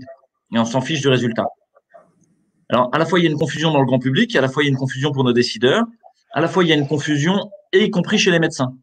Et aujourd'hui, à l'hôpital, on décide si quelqu'un est isolé ou non dans sa chambre, hein, c'est-à-dire est-ce que il est avec une aspiration d'air, on met le masque canard, tout ça, en fonction de ces tests eux-mêmes.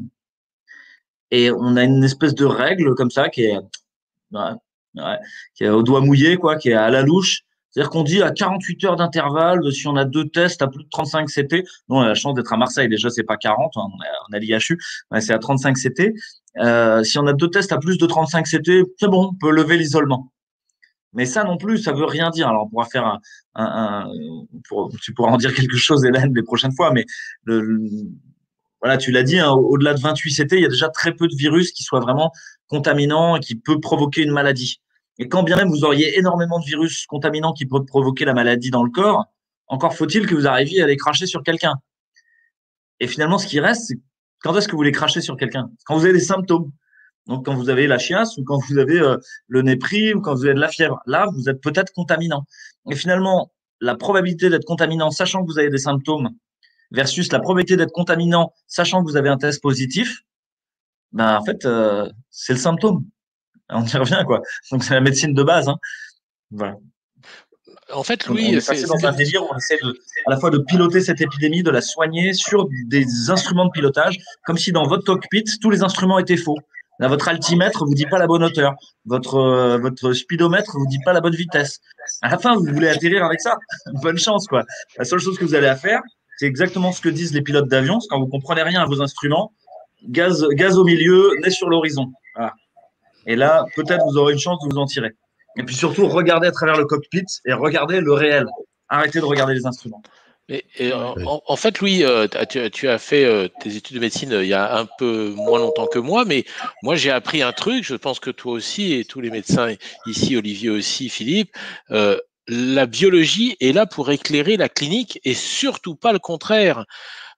Moi, je dis souvent à mes patients, j'ai une phrase, c'est « je ne soigne pas des analyses, je soigne des gens ». Mais ça, c'est la médecine de base qu'on a tous appris. Et là, depuis 1 an et demi, on a l'impression qu'on est devenu fou et que la médecine se fait dans des éprouvettes sans examiner les patients. D'ailleurs, il ne faut pas les examiner, il faut qu'ils restent chez eux.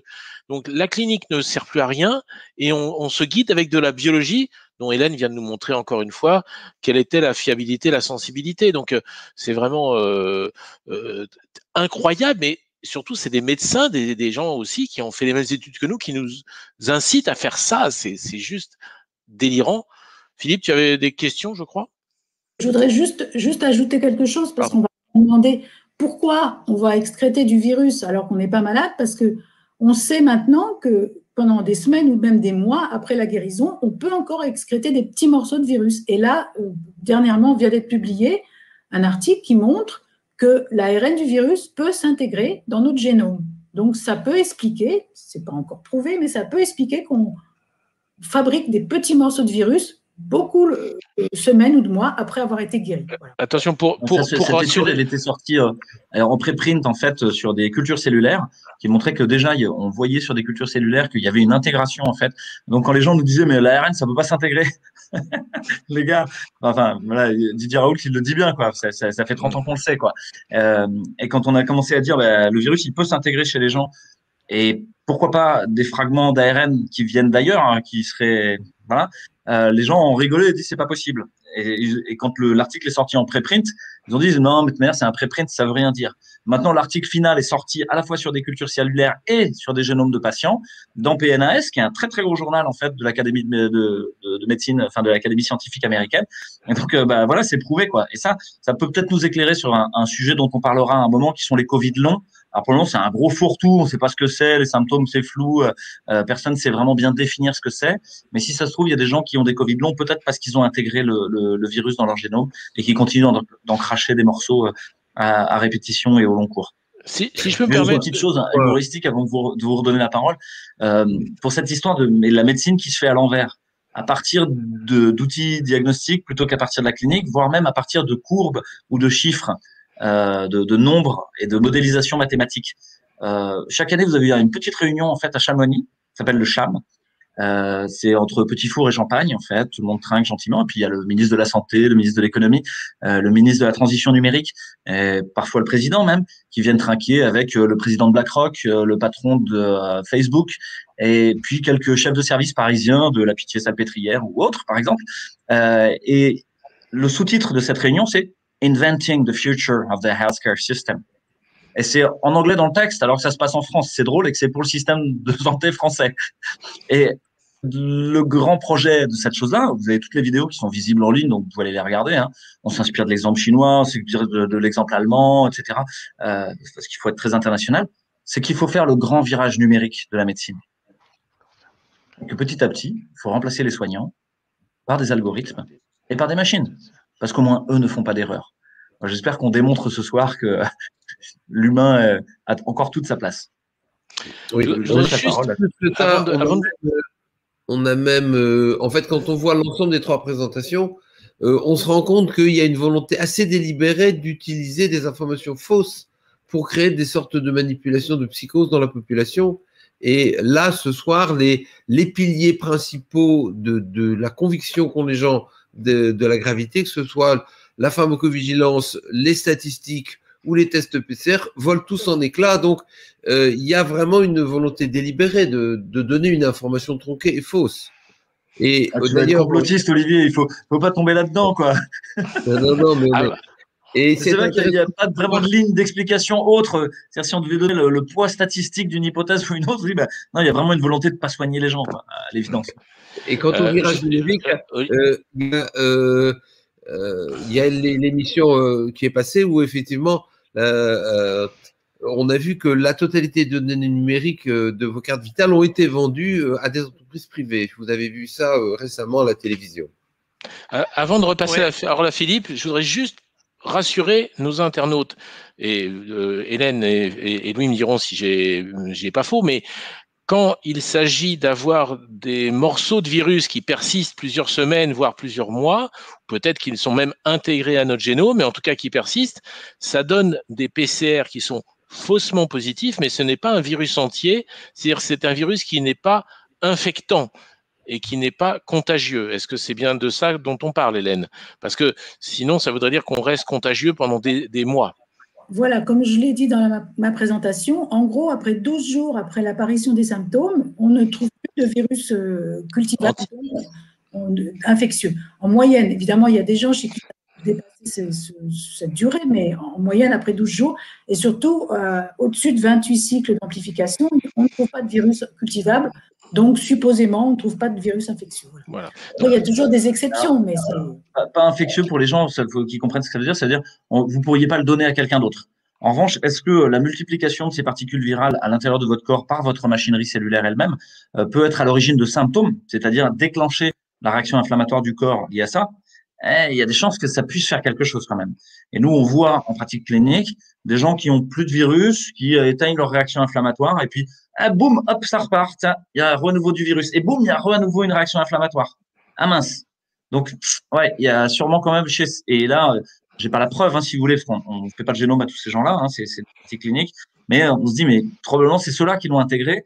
Et la maladie, elle se pérennise, quoi. Voilà. Mais c'est important, Louis, que les gens comprennent que ce n'est plus une maladie infectieuse, il n'y a plus de virus entier, ils ne sont plus contagieux. Par contre, ils ont des particules virales, peut-être cette fameuse protéine spike, justement, qu'on injecte avec le vaccin, qui entretient une réaction immunitaire. Et nous savons que la vraie problématique de cette maladie, Covid, c'est la deuxième phase, qui est une phase inflammatoire et immunitaire, mais plus du tout infectieuse. Et c'est très important que les gens comprennent ça, parce que beaucoup ont dit ah, les gens vaccinés sont dangereux, ils vont nous transmettre le virus. Non, non, non, il n'y a pas de virus, il n'y a plus de virus, il y a des morceaux d'ADN, morceaux du virus qui ne sont pas infectants en soi, mais qui déclenchent des réactions inflammatoires et immunitaires potentielles et qui peuvent entraîner effectivement, par exemple, peut-être des Covid longs. Philippe, tu avais des questions, je crois, des internautes. Oui, alors il y a énormément de questions, donc vraiment le débat est passionné. Simplement, Clipperton qui par rapport à cette CT qui est normalement au-dessus de 28 ne serait pas valable. Vouloir détecter le Covid-19 avec des cycles trop élevés, c'est comme lancer des filets dérivants dans l'océan en espérant pêcher une espèce de poisson, en réalité, on attrape de tout. Et Alexandra qui rajoute que l'ANSM confirme que les cas positifs ont été surestimés. C'est gentil, merci, au bout d'1 an et demi. Ces derniers mois, elle va donc remettre à jour les chiffres. Alors, quand on sait que toutes les mesures de confinement, de couvre-feu, etc., se sont basées justement sur les cas et non pas sur des malades, donc sur des cas positifs avec des CT, comme le prédit la HAS à 40, c'est vrai que ça fait un peu ricaner au bout d'1 an et demi. J'aurais juste une petite précision sur les statistiques, sur l'intervention de Louis. Je vais m'exprimer en tant que statisticien sur le sujet et je pense que vous avez bien percé tous le problème sur le fait que, à mon sens, on a une prise de pouvoir décisionnelle qui vient du côté justement de la statistique et du numérique qui veut décider à la place des gens. Mais la médecine, c'est pas le seul pan de la société sur lequel on a une prise de pouvoir de certains organismes, personnes, idéologues qui veulent décider à la place des autres en disant qu'on va aller faire des algorithmes qui allaient être beaucoup plus performants que des humains qui décident. C'est ce qui arrive aux profs aussi. Il y a des personnes qui s'appellent des cognitivistes qui pensent que par des algorithmes, en étudiant le cerveau des gamins, on va inventer le cours le meilleur possible et qu'un prof, finalement, ça sert à rien parce qu'une fois qu'on aura mis les gamins devant une tablette avec le cours idéal qu'on aura trouvé, on pourra supprimer tout ce petit monde. Et ce qui se passe chez les médecins, pour moi, c'est un peu la même chose là, c'est-à-dire qu'on fait croire aux gens qu'il existe un médicament miracle qui soigne tout ou une thérapie miracle à partir du moment où on aura un test de quelque chose qui sera positif et que c'est l'algorithme qui décidera. Et donc, il y aura plus l'application de l'art médical, et non pas de la science médicale, mais de l'art médical, qui se fera sur la relation médecin-patient et que tout ça, ce sera supprimé. Et je pense qu'on a un vrai risque dans la société du fait qu'aujourd'hui, on a une certaine passivité des gens et qu'on on se laisse déresponsabiliser. On laisse déresponsabiliser les profs de leur responsabilité d'enseignement et de prendre à cœur entièrement l'enseignement total avec la gestion du cours, la construction du cours et l'apprentissage complet envers les élèves. Et on est en train aussi de déresponsabiliser les médecins en leur prenant la décision de soins du patient. Et le fait qu'on ait une certaine acceptation dans tous les cas, mais je prends ces deux exemples-là, mais c'est général, des gens qui se laissent prendre leurs responsabilités par d'autres décideurs qui vont décider à leur place et leur prendre leur rôle pour les remplacer par de l'algorithmie, je pense que c'est une extrêmement mauvaise idée et que c'est pas du tout ni un gage de liberté ni d'efficacité. Et donc, c'est le statisticien qui vous le dit. Les statistiques n'ont rien à voir là-dedans et n'ont absolument pas à prendre le contrôle de la vie des gens et dans aucune manière. Merci Pierre de parler de ça. En fait, tu me lances sur un de mes sujets favoris, quoi, qui est l'anthropologie de la technique et la place et le virage transhumaniste techno-industriel numérique. J'en profite pour faire une petite publicité. J'ai aucune action, je vous rassure, mais j'adore Eric Sadin, en fait, qui est un auteur qui a écrit là-dessus. Je trouve que je les avais sur la table, là, parce que j'en discutais justement avec quelqu'un qui était avec nous ce soir. Donc, c'est La vie algorithmique. Et ça a été republié à l'Échappée il y a très peu de temps en poche. Donc, c'est moins cher et c'est joli. Et les éditions de l'Échappée, c'est une petite maison d'édition qui fait des choses d'ailleurs très anarchistes, très intéressantes, j'adore. Et donc, allez-y, lâchez-vous, parce que sur une critique du transhumanisme, là, c'est vraiment intéressant. Donc, vous allez avoir d'un côté Laurent Alexandre, Jacques Attali et Yoav Nouva Harari. Et puis, voilà, puis la médiocrité de leur pensée et de leur vision du monde, qui consiste à détruire l'humain, qui est un anti-humanisme radical. C'est comme ça que le dit Eric Sadin. Puis de l'autre côté, le retour à l'art, le retour à la beauté, le retour à l'humain, à une créativité infinie dont il est capable et de prendre soin les uns des autres. Donc, je vais juste mettre la parole au centre pour peut-être un mot ou une phrase de conclusion pour chacun, si vous voulez bien. On termine là. Voilà, la parole est au milieu, la prend qui la veut. Bon, alors moi, c'est pas vraiment une conclusion, c'est juste une petite chose que je voudrais rajouter. C'est très trivial par rapport à ce que tu viens de dire, Louis, parce que je sais qu'on va me poser la question. Dans les pays étrangers, j'ai regardé, et en Allemagne, au Royaume-Uni et en Espagne, j'ai bien l'impression, et même c'est carrément noté, qu'on ne rend des PCR positives que si elles sont inférieures à 30. Voilà. Donc, il y a une différence de 10 et vous avez vu que ce n'est pas négligeable. Voilà. Excusez-moi, c'est un petit détail technique. Voilà. Ouais, moi je voudrais dire un petit mot sur ce qui se passe à La Réunion depuis hier, et Réunion comme les autres dom-tom, puisque normalement pour prendre l'avion on doit avoir des mesures impérieuses, c'est-à-dire le décès d'un proche ou un concours indispensable pour y aller. Donc les mesures impérieuses, à partir du 9 juin, c'est une note du ministère qui date d'hier, seront levées pour les personnes vaccinées. Donc évidemment ça pose un problème, c'est que ces mesures impérieuses, probablement ça commence dans les dom-tom et bientôt ça sera chez vous, peut-être pour prendre le train pour se déplacer entre régions. Ces mesures impérieuses ne disparaîtront jamais et seules les personnes vaccinées pourront peut-être à terme, in fine, se déplacer entre les dom-tom et la métropole, mais aussi probablement entre régions françaises. Et l'étape suivante étant l'arrêt de la septaine. Quand on va en métropole, on doit faire une espèce de confinement pendant 7 jours. Et bien là aussi, il est prévu que les vaccinés n'aient pas à faire cette septaine. Et puis je conclurai avec une note d'un auditeur dont je l'ai anonymisé parce que c'est un petit peu embêtant. Alors j'en ai assez, ma femme est amoureuse de lui, donc mais il te remercie quand même. Mais attention parce que tu plais beaucoup, Louis, et certains hommes commencent à être jaloux. Marié, fidèle et heureux avec 3 enfants, j'ai une femme merveilleuse. Désolé.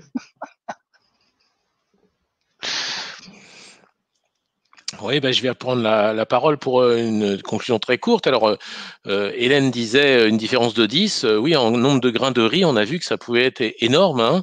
Et voilà, donc maintenant, nous, ce qu'on espère, c'est multiplier les pains ou multiplier les internautes et continuer à faire, à transmettre, j'ai envie de dire, la bonne parole, transmettre ces informations objectives, bienveillantes aussi, parce que, comme je le dis souvent, pour moi, la priorité, c'est d'enlever la peur. Et je crois que les interventions d'aujourd'hui ont permis d'enlever un peu cette peur. Il n'y a peut-être pas autant de morts, il y a peut-être pas autant besoin du vaccin. On en rediscutera. Je pense qu'il y aura d'autres interventions sur cette vaccination dont vient de parler Philippe.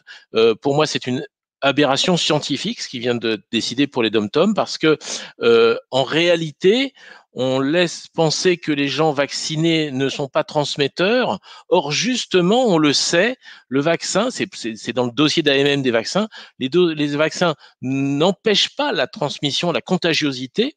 Et on sait aussi maintenant, de façon, tout le monde l'a constaté, qu'il y a beaucoup de gens vaccinés qui sont quand même malades. Peut-être le sont-ils moins, peut-être ils font une maladie moins grave, mais en tout cas, ils sont malades. Donc, ça veut dire qu'enlever la septaine aux vaccinés, c'est ouvrir la porte au virus dans toutes les îles, parce qu'on a compris que c'était dans tous les dom-tom, dans toutes les îles. Certaines îles sont Covid-free, on dit en ce moment. Et bien, laisser rentrer les vaccinés sans aucun contrôle me paraît même scientifiquement délirant, et je pense qu'on aura des mauvaises surprises. En tout cas, je vous donne rendez-vous jeudi prochain pour la suite des aventures, mais surtout, déconfinez-vous, sortez, allez respirer, vivez, soyez heureux et n'ayez plus peur. Merci.